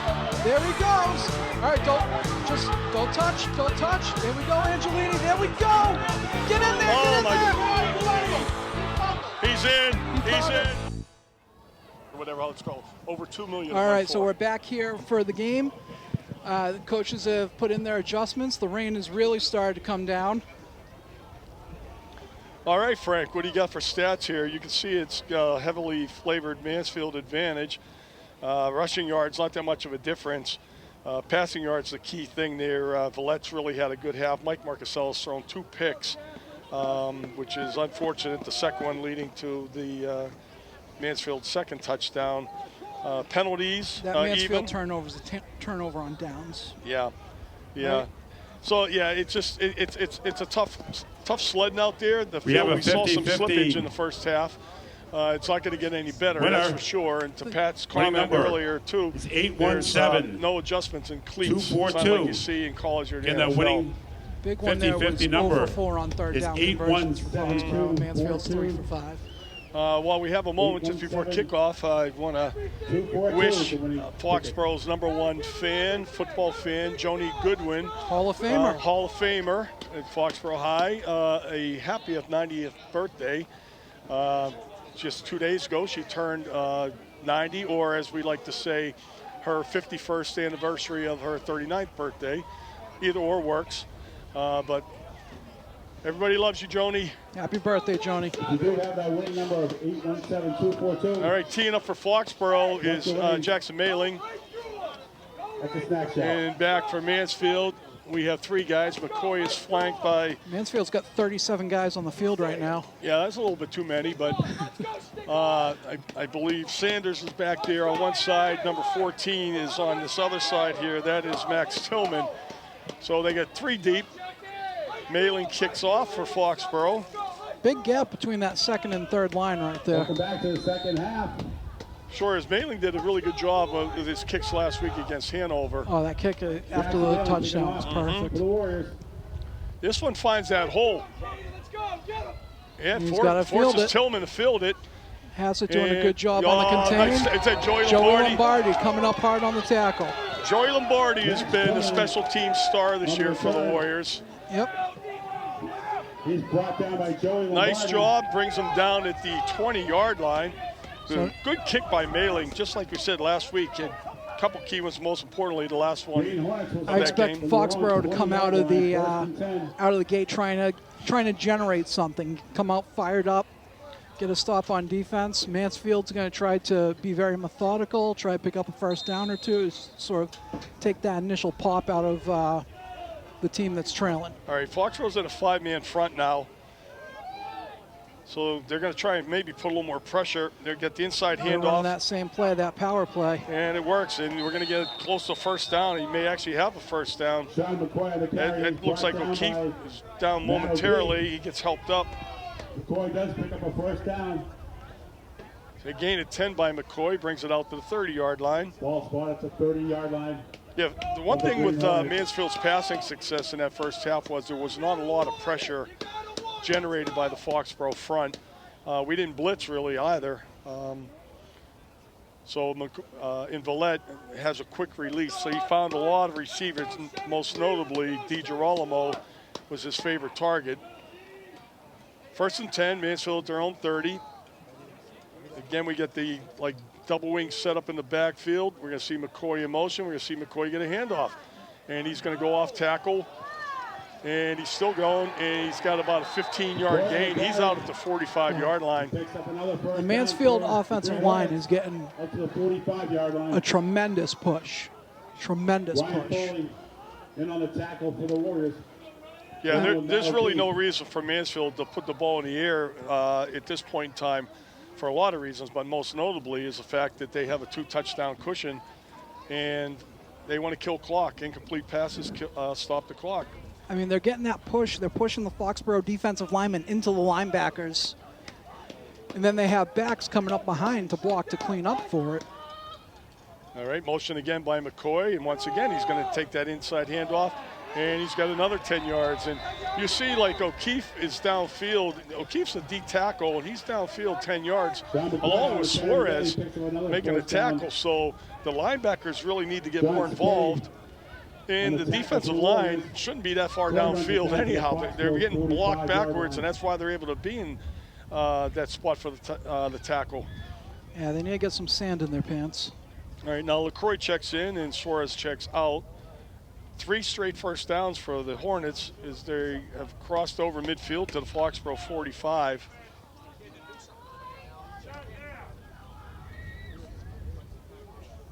Now we see, again, you got receivers that are flanked out here, but they're just decorations. And there's McCoy again. And this time, good play by LaCroix there. LaCroix checks in and immediately makes his impact, his presence felt. D. Gaffney doing a good job holding down that end right there. That was a much better push from the defensive line. A gain of 1, a generous gain of 1. 2nd and 9. See, they've moved things around, too, because Balday was playing tackle, and now they've moved him to nose with LaCroix in there. Yeah, it's time to make a stop here, guys. Mansfield breaks the huddle. They are in no rush to run the ball. No. I mean, to run the play. And Vallette is underneath center right now. I'd be worried about that counter, that scissor play. And there's a toss. Nope, just a toss. All right, and great play by Boulay coming up.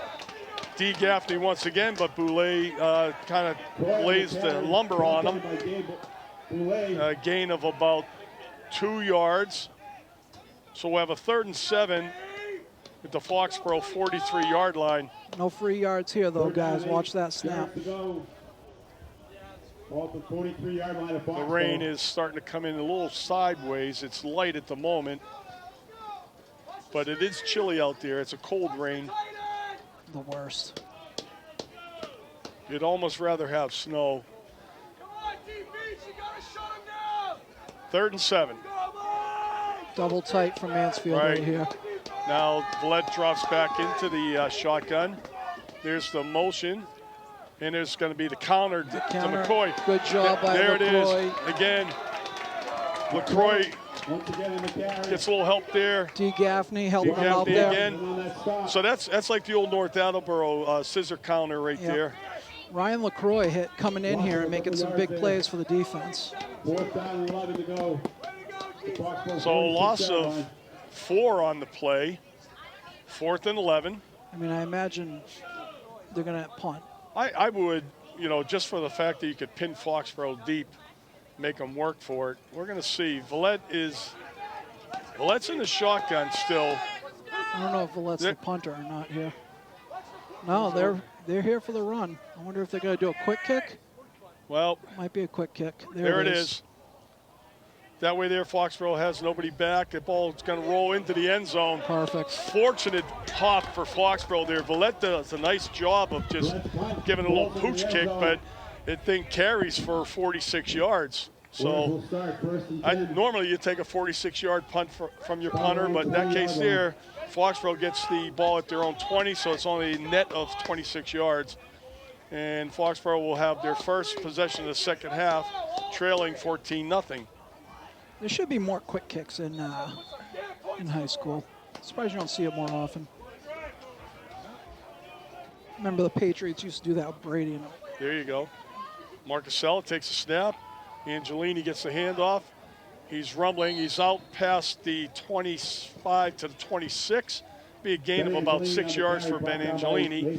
It's good for Foxborough to try to get something going here because these linemen, I mean, most of them are going both ways. Most of the teams going both ways. But these linemen have been getting hit a lot because they've been playing so much defense for the second quarter and their start here. It's nice to flip it over and hopefully they can get something going where they can deliver the hits. Well, to your point, Pat, you got Balday, O'Keefe, and in this case, even LaCroix, who just was in for a series. They're playing both ways. And there's Angelini up the middle, submarine right there. Number 18 from Mansfield, that's Schultz. Even Schultz, that was a good play by him. Came firing in there. A gain of 2 for Angelini. Shots. Apologize for the mispronouncing of his name, Shots. He's the one who made it happen. 56 finished it up. It was 18 Shots that made the initial hit. 3rd and 3. Angelini again. And he's going to have a first down. Spins for an extra couple yards. All right. Let's see if we get something going here. Foxborough going quick huddles. Got to pick up the pace with it. Yeah, it's not actually a bad idea at all. Oh, bad snap. Angelini picks it up. He's going to make something happen out of this. And he gets drilled as he's right on the sideline there. So we got no gain, but we saw that happen. We saw this happen twice last week in the playoff game where snaps got through. That one's low. That's not on Mike Marcusella.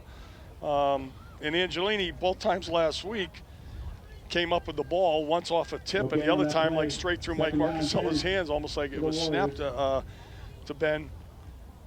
No gain, 2nd and 10. A couple of very fortunate things went their way against Hanover, and that's why you just got to keep going. You can't get down on it. You just got to stay positive. Angelini again. Let's see if they get some room. He's fighting for yardage. Yeah, he's going to navigate himself out across the 40, actually the 35-yard line to the 36. So it'll be about 3rd and 5, 3rd and 6, let's call it. A big down here for Foxborough. Angelini's getting rid of his gloves here. He's got to get back out there. All right.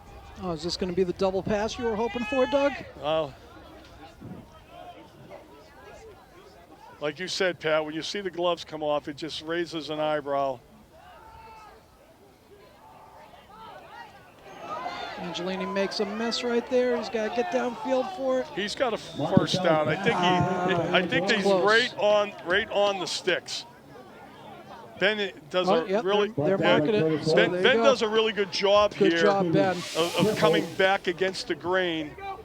Good Making angle that here. First guy miss, what you got to do on that play. Right, and you see here, again, he forced a couple missed tackles right there. Gets the first down, keeps the drive alive for the Warriors. And we're back to him with a buck sweep, and he trips up over his own guy. Is that O'Keefe that was down on the ground? He trips up over O'Keefe. O'Keefe and LaCroix over there. Angelini on the carry.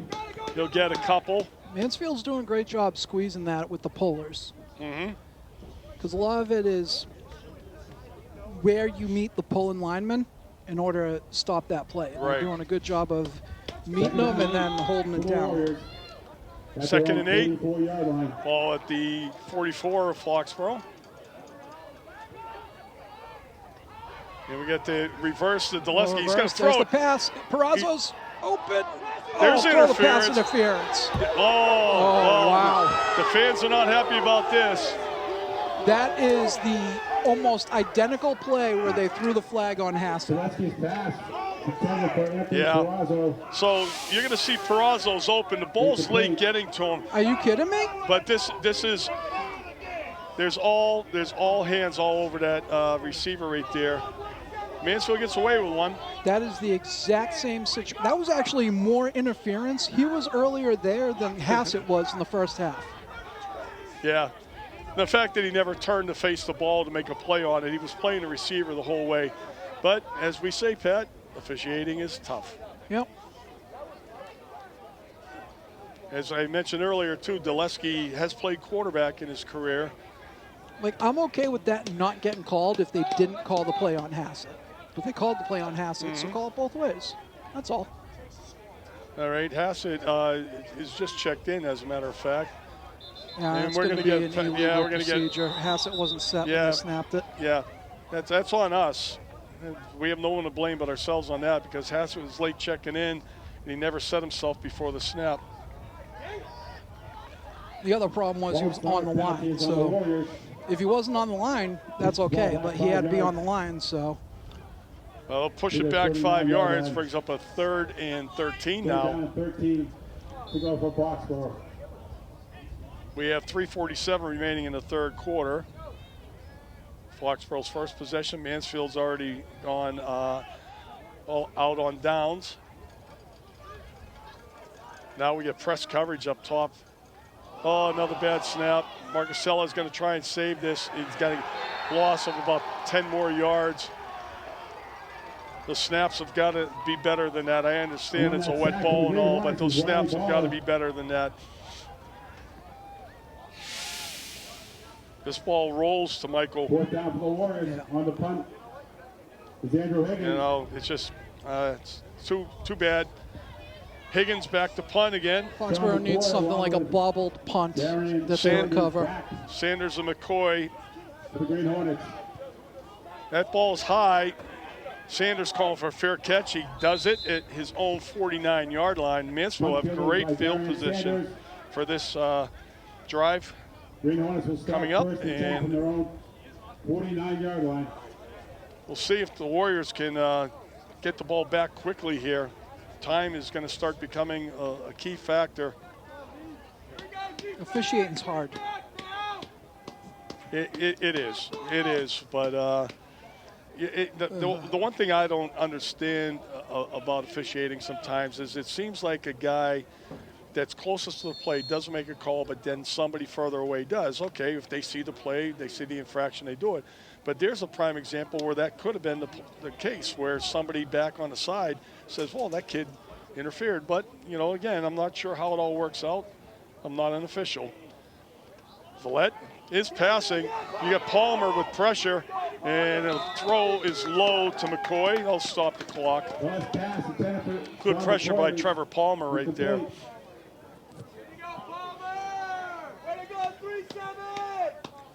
McCoy had a little too much time to himself out there, too. I was worried about that. Pressure applied by Trevor Palmer. Yeah, if Palmer doesn't put that pressure on him, McCoy gets that ball a lot quicker, and he's probably got room to run. From the Green Hornet, 49 Second and 10, ball at the 49 of Mansfield. Mansfield doing a good job with those pick plays where, you know, the receiver's running through the secondary and accidentally runs into a defensive back. You know, can't block him, but, you know, you can bump him. Can run into him. All right, we'll see McCoy probably go in motion. We do. Yep, and there's and that there play goes. that we've been seeing. You got Balday and O'Keefe right there. And D. Gaffney as well. Mansfield just wanted to get the clock moving with that one. So they will gain a yard, brings it out just on the other side of the midfield stripe. That handoff looked kind of funny right there with McCoy. I'm wondering how that ball security is, because that ball's definitely getting wet. The other thing is, because it's a cold rain, the hands start to get numb. Oh yeah. I know they rub these balls up before a game. My son does it for Foxborough, and it takes like the sheen off of it, but when they get wet, eventually they do get slick. All right, there's McCoy again. We're going to see play action, backside screen. Good job by Balday. He loses his footing, but Balday was right there. He would have been better off dropping that ball. Great play by Balday. He was all over that one, too. So there's the stand that Foxborough needed so desperately. We need a big play.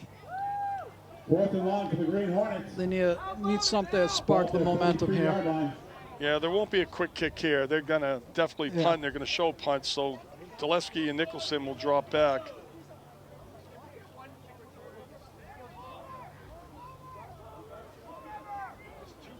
Same guy as the punter.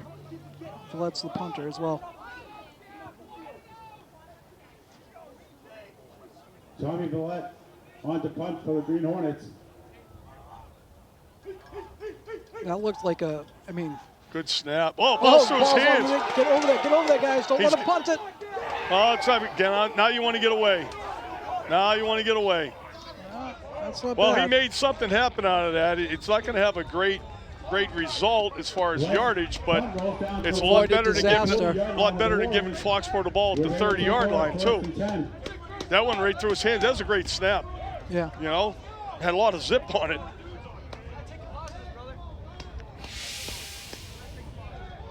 Yeah, took his eyes off it. He did, but again, he kept his composure. Foxborough gets the ball in great field position at their own 40. I appreciate the pettiness of the Mansfield defensive line kicking dirt onto the football. All right, Foxborough's bunched up.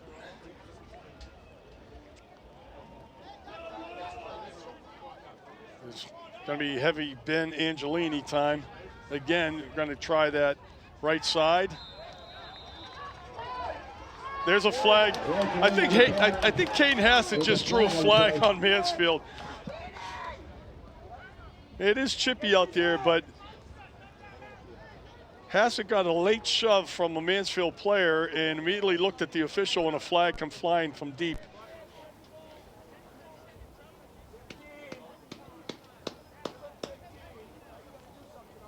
Yeah. They call it a personal foul, but it's basically unsportsmanlike. Green Hornets. Mike Redding will not be happy about that one. Ball's marched down to the Difference with the unsportsmanlike and the personal foul, though, is if you get too unsportsmanlike, you get thrown out and you can't play in the next game, which matters. Personal foul, and it's 10 yards. This is 15. A lot of these kids got to keep that in mind. If they get tossed today for unsportsmanlike or flagrant hit, they don't play any sort of next ejection. week. Yeah. We get motion by Dulesky, fake to him. He's open in the flat. Marcasella's under pressure, though. He's going to have to take off, make something happen. He's going to run out of bounds after about a 7-yard gain. Marcasella, All right, stop the clock. Yeah, we have 16.3 seconds left. About 7 yards. So nice move by Michael Marcasella right there, getting out of the pocket, avoiding the sack. They actually only give him 6 on it, so it'll be 2nd and 4. Ball spotted at the inside the 38-yard line of Mansfield. It is important, very important, obviously, that Foxborough scores on this drive. Spot at the 37-yard line. We have trips, 3 receivers to the near side. Quick out to Dulesky, and he drops the ball. It's going to be an incomplete pass. Might have started running before the ball was secured in his hands.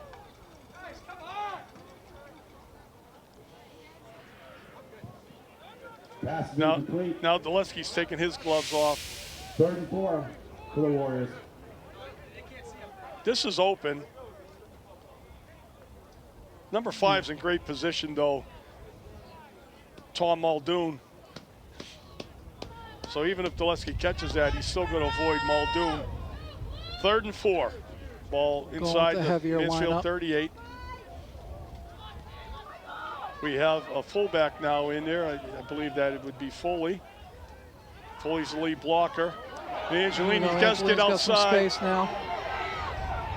He hurdles inside the 20-yard line. That'll end the half. I mean, not the half, the third quarter. This is Angelini's best run of the game so far. Inside the 20 down to the. Oh, they're going to run a play before the quarter. Hopefully, no, they didn't get it off. That was the example that I was talking about in the second quarter, where when the ball gets set, they start the clock, not the chains, because the chains were still coming, but the ball was set. Well, what do they got, 1.2 on the clock? No, they got to run that off. Got to reset. That's what he's trying to get 12 back on there. Well, we have 12 minutes remaining in this 93rd edition of the Foxboro Mansfield Turkey Day Classic. See a lot of last year's seniors down on the field there. Yeah, you do, wearing their state champion jackets, which hopefully next week's game will result in a new batch. Taking on Shawsheen Valley Tech at Gillette Friday at 5:30, followed by the Mansfield North Attleboro Super Bowl. So, you know, people want to hang around afterwards. They can get to see a lot of Hawkmock League action. Boy, who do you root for in the Mansfield North Attleboro Super Bowl? I'm rooting for Mansfield in that game. I just hope both teams have fun and exhibit good sportsmanship. Yeah. Yeah. Yeah, I'd be rooting for Mansfield in that game. I have a lot more friends in Mansfield than I do in North Attleboro.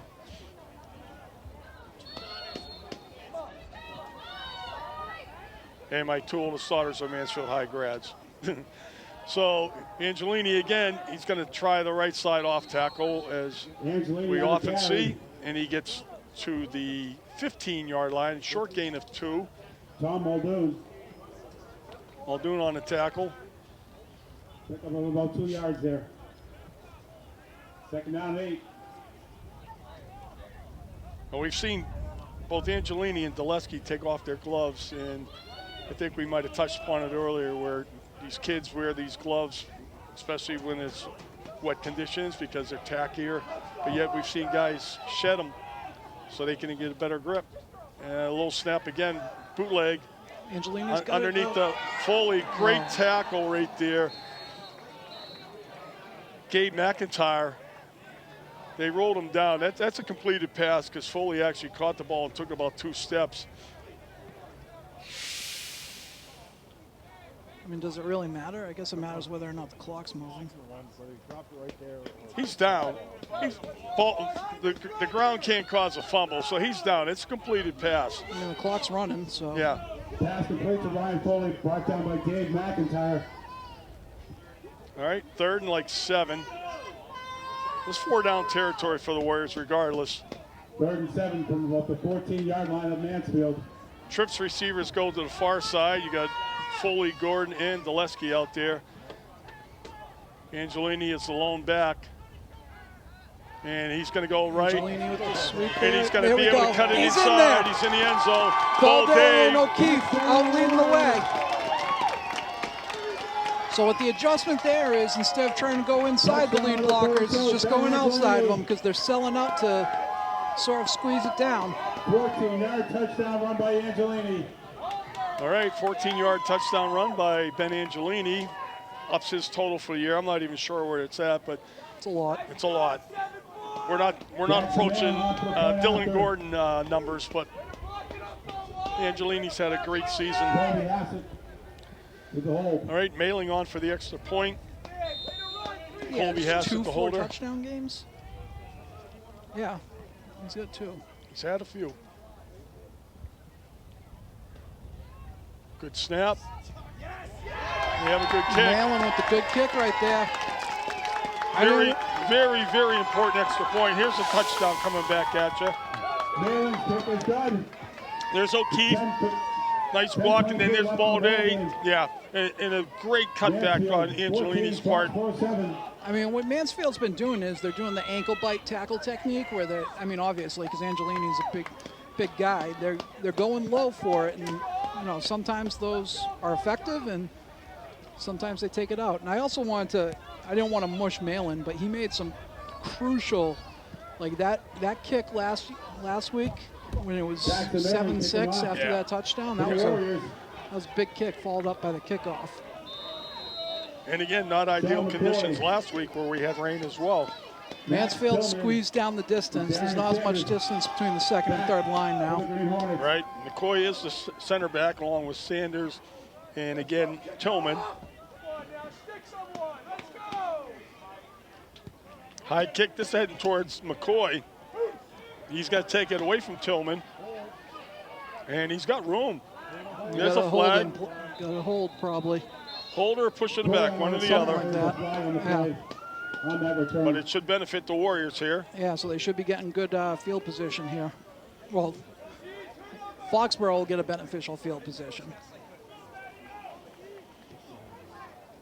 We'll see as they mark it off. Yeah, we got to push in the back. Holding penalty on Mansfield. You often see penalties on kick returns, punt returns. Really great game played by Mansfield so far. They haven't turned the ball over. They've been handling their snaps very well. You know, there's been no fumbles, no interceptions by Mansfield. The only turnover they had was a turnover on downs. So they've really been doing fantastic. At their own 17-yard line. All right, Mansfield starts at their own 17. We have 10:15 remaining in the game. And we're going to see a pass. That hit the ground. That DiGirolamo, they're going to give it to him. Wow. I mean, he had a better look than me. I'm sitting here across the field. I thought I saw it hit the ground, though. Andrew DiGirolamo. He's got about at least a half a dozen grabs in this game. Second down, 4 to go. At the 22-yard line. Gain of 6, 2nd and 4. Now they come with trips to the near side. And we're going to see the handoff. That was good. And, yeah, good run. That's Minton. Donovan Minton on the carry from Mansfield. He picks up a Minton with a huge gain right there. Takes it from the 23 out to the 38. Went out of bounds, though, so it stops the clock. 15-yard gain on that. First down, Mansfield. Mansfield will start 1st and 10 from their own 38-yard line.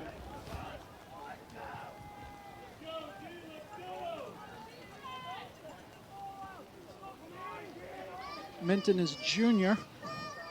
Well, my friend Tom Ferrier, who's up here with us today, told me that Mansfield got a lot of juniors on this team. There's Minton again. And came through there. Massive still pile going. down. He's still going. Wow, he's down inside the 30-yard line of Foxborough. There's a pile of bodies over on the right side. He had Holtz. You see number 52. Holtz is out in front of him blocking, too. You can see him coming across. Yeah, look at that pile right there. All right, so he breaks the tackle there. He's got Holtz right here blocking on it. Yeah. We had all these guys going downfield blocking. Good on them. Boy, that Holtz kid is a player. He sure is. First and Senior, 10. though. 1st and 10 at the Foxborough 25-yard line. I was really worried I was going to look and see Holtz was like a sophomore or something. They have the clock running, so obviously he did not go out of bounds. Here we go, McCoy. Yep, there's that. And he gets bundled up a little Job bit stacking there. him up. Hassett came in. McCoy on the carry. Looks like LaCroix is in on that tackle again. And Hassett. Gain of 2. I mean, the name of the game right now for Mansfield's ball security. Down 8 at the 23-yard line of Foxborough.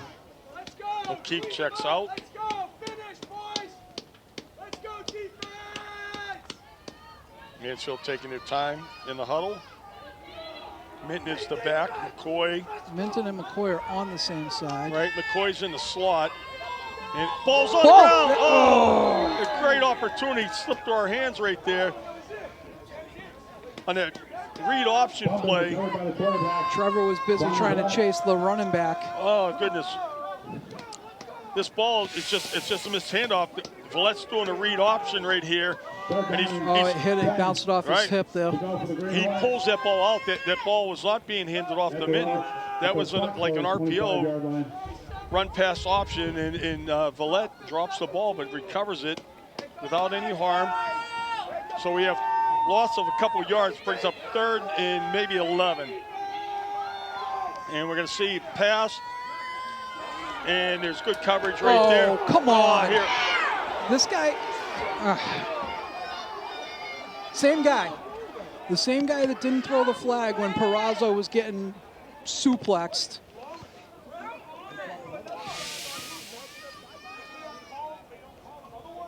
He pulled his jersey. Well, if they're going to call it, it should be a hold and not a pass interference. Yeah. Oh, waved it off. Okay. Nope. Nope, they didn't. Didn't wave Sorry. anything. Well, got the pass interference. It's not a pass interference. Should have been a hold.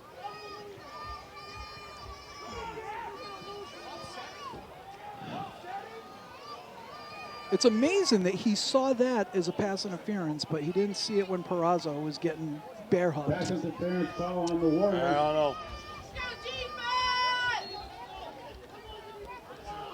It's First down for it's Mansfield. unfortunate by all accounts, but he did grab the jersey and could have let it go. 1st and 10. 1st and 10 from the 11-yard line. From the 11. And this is Badiri on the counter. And That's going to be a face mask. Badiri gets inside on the carry. at 10. Flag on the play. We see what we have here Oh, now. holding on Mansfield. On the Green Hornet. It's interesting that this has happened twice now. On both pass interference calls, there's a holding call the very next play. Yeah. 2 wrongs do not make a right. Thank you, Tom Ferrier. But that's exactly what's happened. It was like identical. Almost like the white hat disagrees with the back judge. All right, well, we'll take it. It helps us out a little bit here. Well, the difference is it's 1st and 20 instead of 3rd and 11 or Right. 4th and 11. All right, well, here we go. We're going to see replay here. 1st and 20. I'm not sure if Trevor Palmer getting bear hugged, laid on, basically assaulted at the end there. Poor kid. 7:23 to go here in the 4th. First down. They're going to be able to take at least another 2 minutes off this. Rain is picking up. I'm interested to see if they go to the air, if they just try to take out the clock. All right, there's Badiri. No, Counter. there's the counter. And that's McCoy. McCoy's going to get about 4 yards out of that. Maybe a little bit more. They'll move him down inside the 20. Mansfield player slow to get up. That's that big number 52 holds. Boulay on the tackle. Heck of a game by him so far. Yeah, he's played very, very well. Again, a little scissor counter play. Nice game, well blocked. For Mansfield. All right, 2nd and long. 2nd and 18. I mean, see that hand go up there. Okay, so we got the hand up. So Might that be means they got actually 10 about- seconds. Might be about 2nd and 17. They're going to get a timeout. Mansfield's going to think this over. No harm there. Helps us a little bit. Stops the clock. Yeah, they only have like 3 seconds left anyway.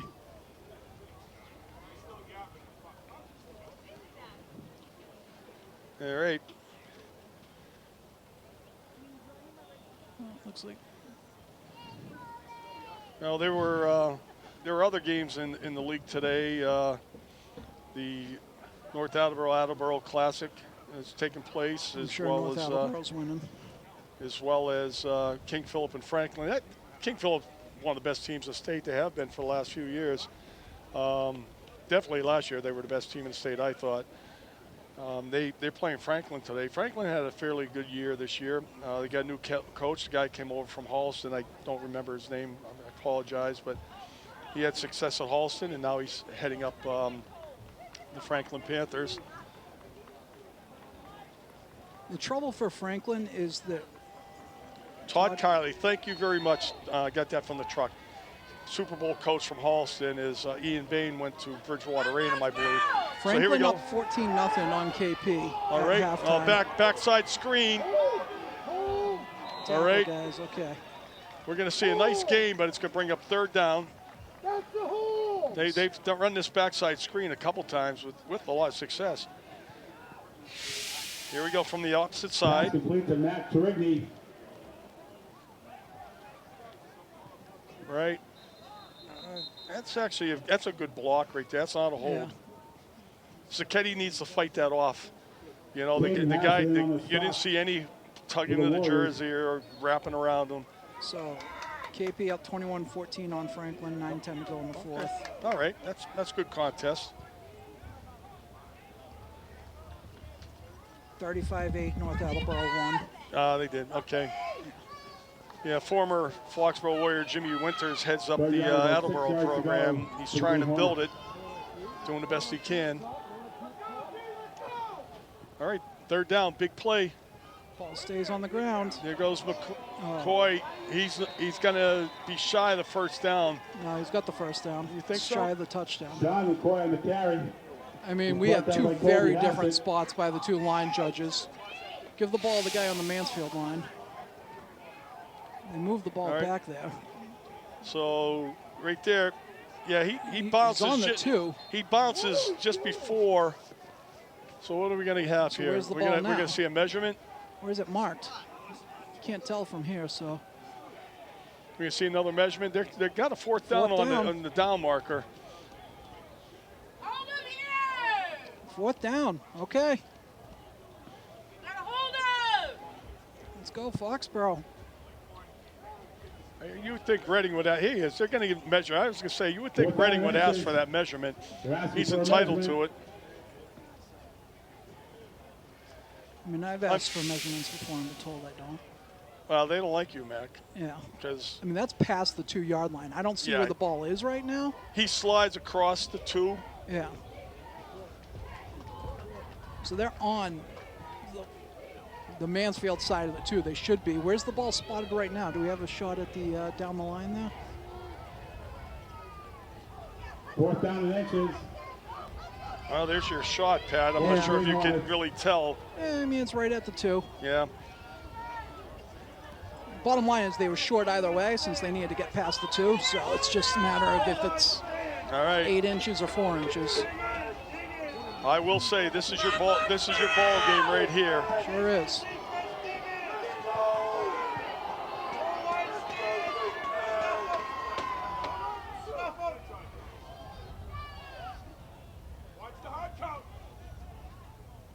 Yeah, timeout. On the timeout. Well, will they go field goal? Why not? The kicker's been successful on 2 point afters and didn't seem to have any issues. Clock's got to stop. Clock's running.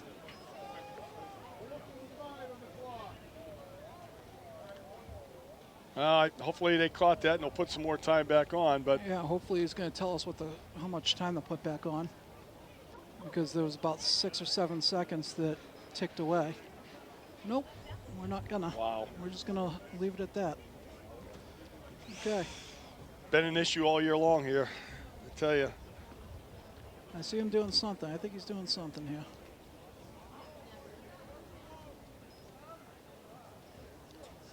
Realistically, there it's 4:42. Yeah, It's 11 seconds. Go. 11 seconds back on the That's clock. a lot of time. There we go. We need to have a better control panel here. This thing's archaic. I think it was the one we used when I played here 50 years ago.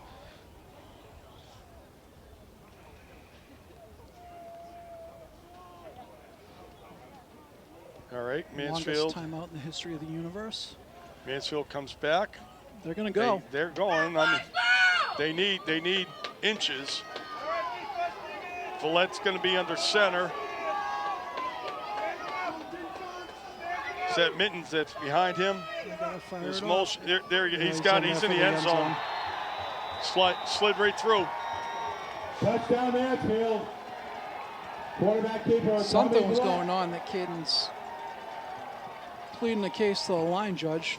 It's on deaf ears, but be interested to see what happened with the snap right there, because I think there was something going on with that, where the ball was getting moved.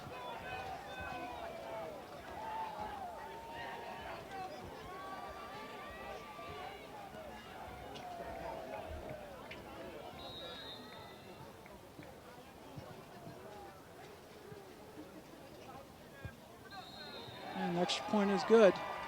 Extra point from James Warren is good. Here we see from the end zone. Let's see if we can pick up what's going on here. Mansfield. Wow, 21, the middle was wide 7. open. Boulay went right, and all he did was follow the center right up the gut. Yeah, that was not going to be easy to stop anyhow.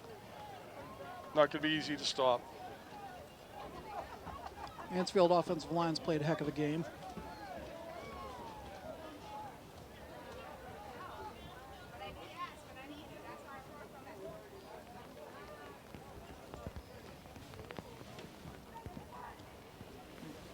There.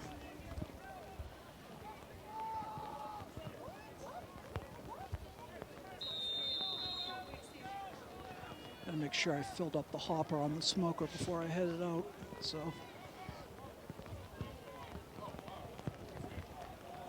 Evan Lopez. All right, here we on the go. kickoff. Gillespie there. with a return. He gets some space. Gillespie on the return. Don't stop there, Cam. Keep going. Keep going. Keep going. Keep going. All right. Brings it out past the 40. Foxborough's got about 4.5 minutes to make something happen, but they got to do it quickly.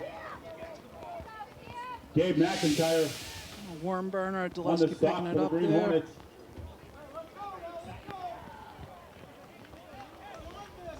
Here we go. All right, so they got a score, and they got to get an onside kick, and they got to score again. It's a tall order. It is. I mean, I guess if they score quickly, they can kick it First and off 10 for since the they got 3 Warriors at their own timeouts. 43-yard But line. given how well Mansfield's been moving the ball with their running game, Right. We haven't had a lot of success throwing the ball in this game, though. Conditions certainly don't favor that right now. And here's Angelini. He's got to get outside and out of bounds. All it's out right. of bounds. Angelini on He the gets carry. about 4 yards on that carry, Darren Sanders. brings it out to the 46-yard line. Knocks him out of bounds. Of course, after the game, we're going to have the presentation for the Angelini outstanding picks up back, about 4 yards. outstanding lineman, Second down and 6. and the MVP, right? Right. I think for the MVP, I mean, it should go to Holtz, I think. But it's not often that a lineman gets that. But Chris No. Holtz is definitely my vote for MVP. Yeah. Oh, Angelini ran right by Marcusella there, and there's Holtz. Nice segue pad on the sack. Marcell's dropped for a loss. He gets credit for a By sack, Chris but Holtz. realistically, as a run play, in Angelini and Marcusella were not on the same page.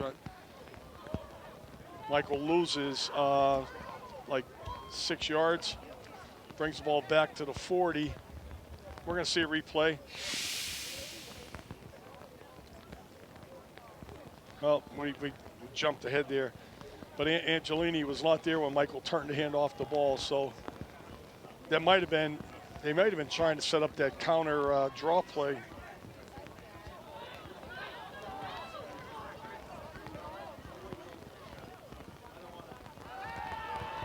Here we go. Michael with the throw down there to Angelini. Oh, broken up right there.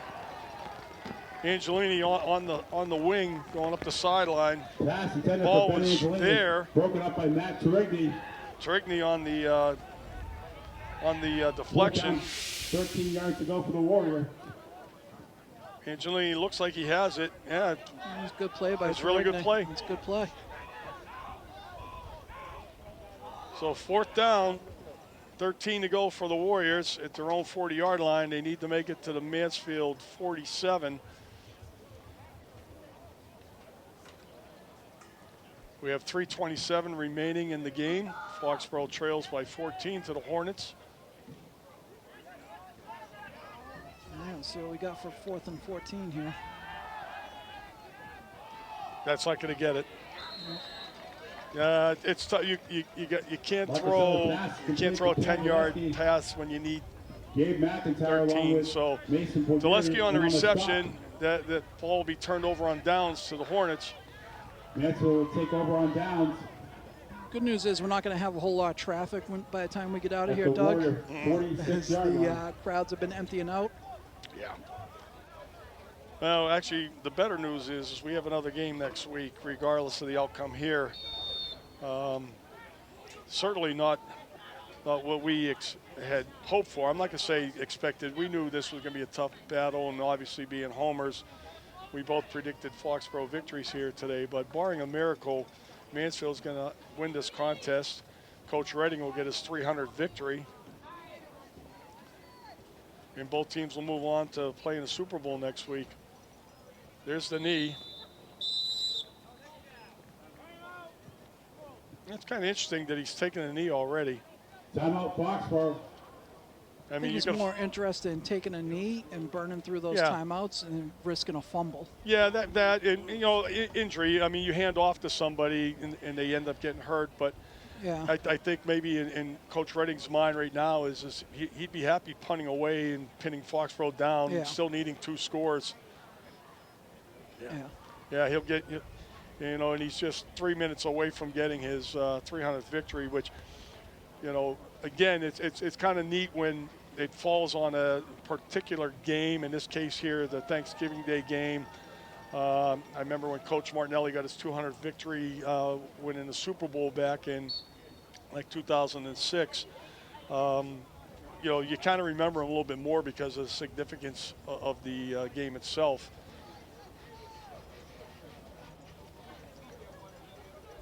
Mansfield come out. We'll probably see another knee, another timeout by Foxborough. Oh, nope, they're not going to take the knee. Took that knee to see if Interesting Foxborough now. was going to let it go. This is real interesting. Going to DiGirolamo again, and he completes another pass. I tell you what, DiGirolamo's had one heck of a game too. The pass is complete to Andrew DiGirolamo. Not sure of strategy right there. You take a knee and then you throw a pass. All right.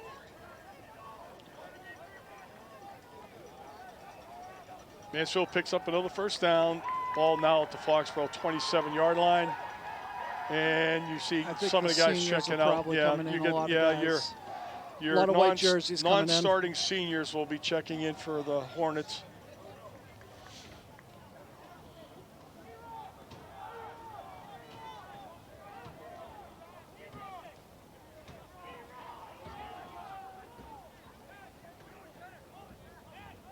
Still shuffling in guys.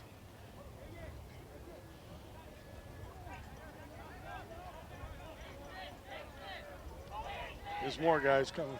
Still switching in and out. Oh, jeez. Technically. You're going to see a delay of game maybe. Or Mansfield got to call their time, delay of game.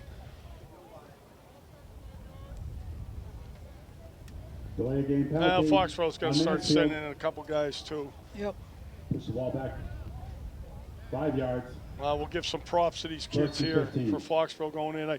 And the clock starts again. 50 and 51 for Foxborough. Nick Higgins, and I don't have 51 on here. Yeah, again, they got new jerseys. I believe 23 just checked in as well. I'm not quite sure. 30, Palmer's going back in, but Foxborough's going to throw some clean jerseys in there too.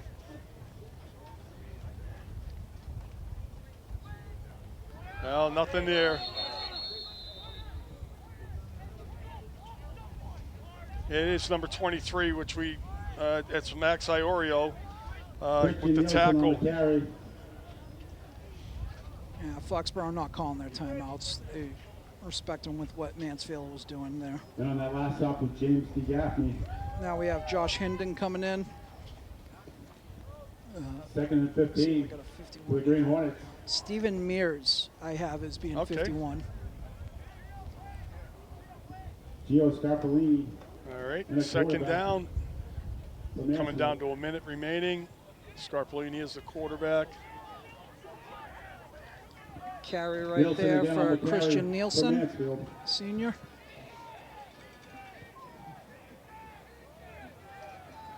And we'll probably get one more play, and that'll do it.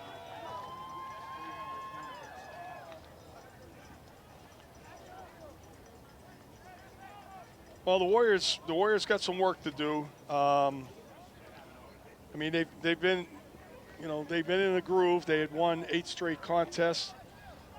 They had a battle last week, as did Mansfield, though. Mansfield was in a battle last week, too. But Mansfield is going to come out victorious today. And both teams will move on to next week. Hopefully everyone's healthy. If anybody's dinged up, it doesn't look to be too serious.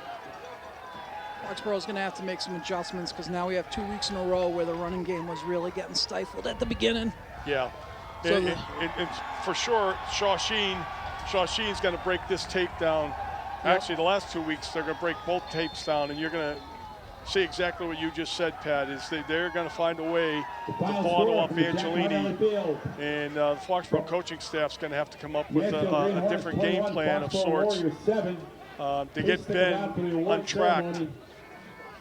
I mean, passing today, Mike Marcusella is usually a lot sharper, but the conditions didn't play into that. And certainly that pick at the end of the half was really, I think, the swinger in this game, because we're driving, possibly going to be able to tie the game up. And you not only kill the drive, but then Mansfield ends up less than a minute. They go down like 20, 25 seconds and score. And that definitely was the difference. If we can have both teams. But it's not the end of the season for either team. They got a state championship to go win. They're going to have to take the 5-minute drive from the IGO school over at Gillette. Going to have the 5:30 game. So get out of work a little bit early. Head over there. Hey, and for $20, what a deal. Yeah, well, Doug, kids under 5, kids 5 and under are free.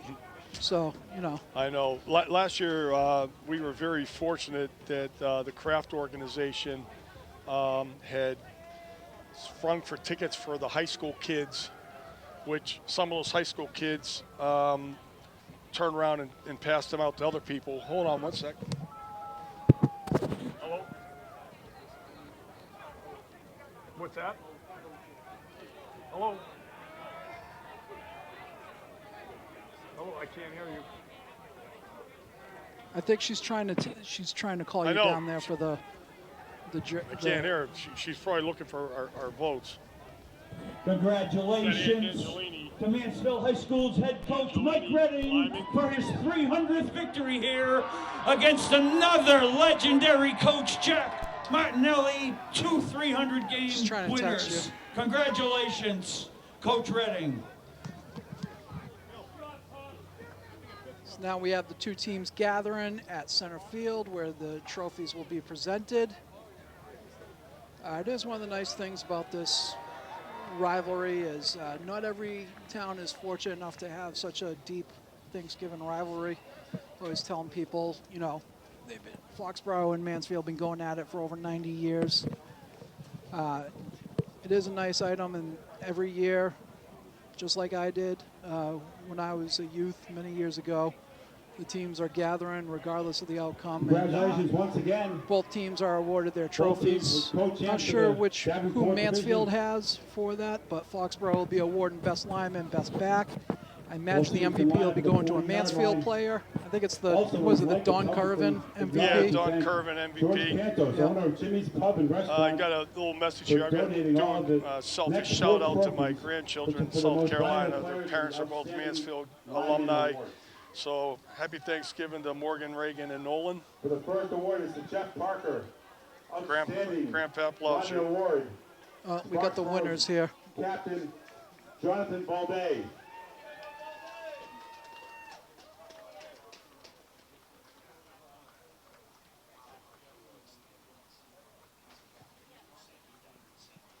Angelini is going to get the best And back. the Matt McHugh Outstanding Lineman Award for Mansfield is Captain Sam Dunn.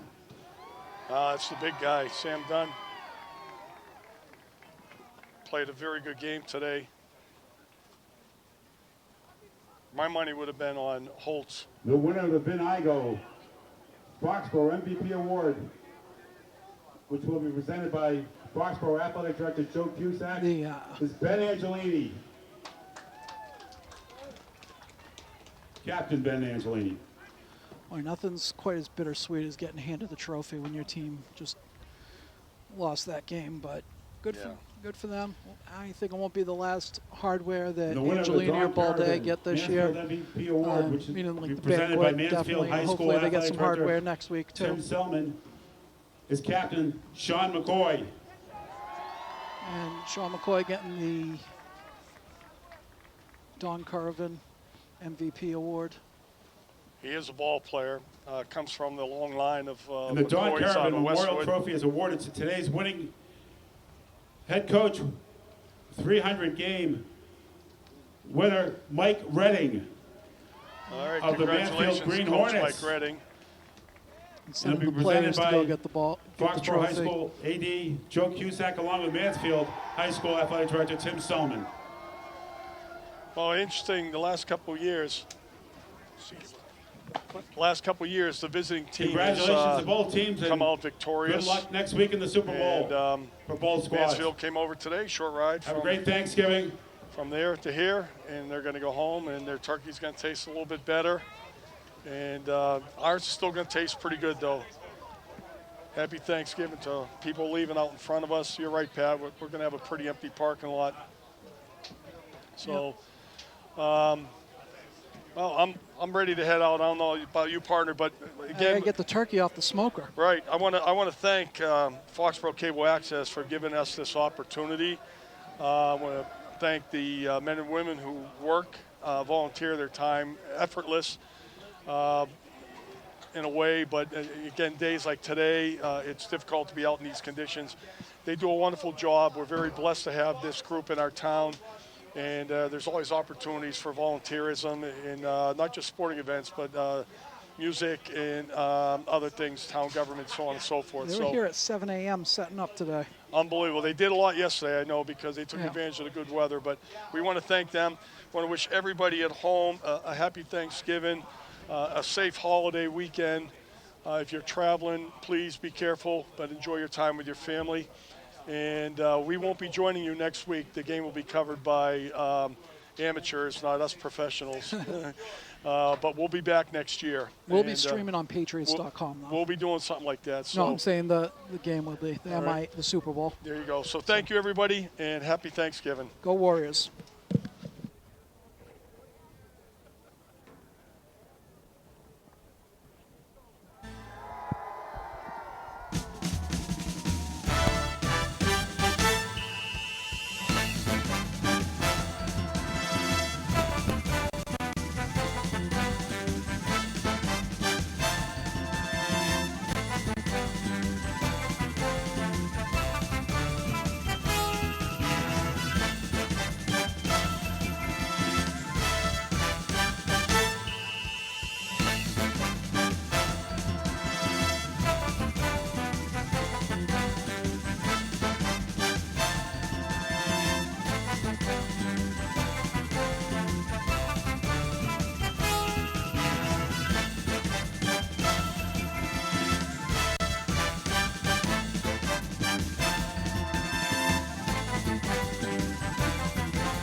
Thank you for watching this Cable 8 sports coverage of the 2024 football season. Game coverage made possible through the efforts of Foxboro Cable Access volunteers.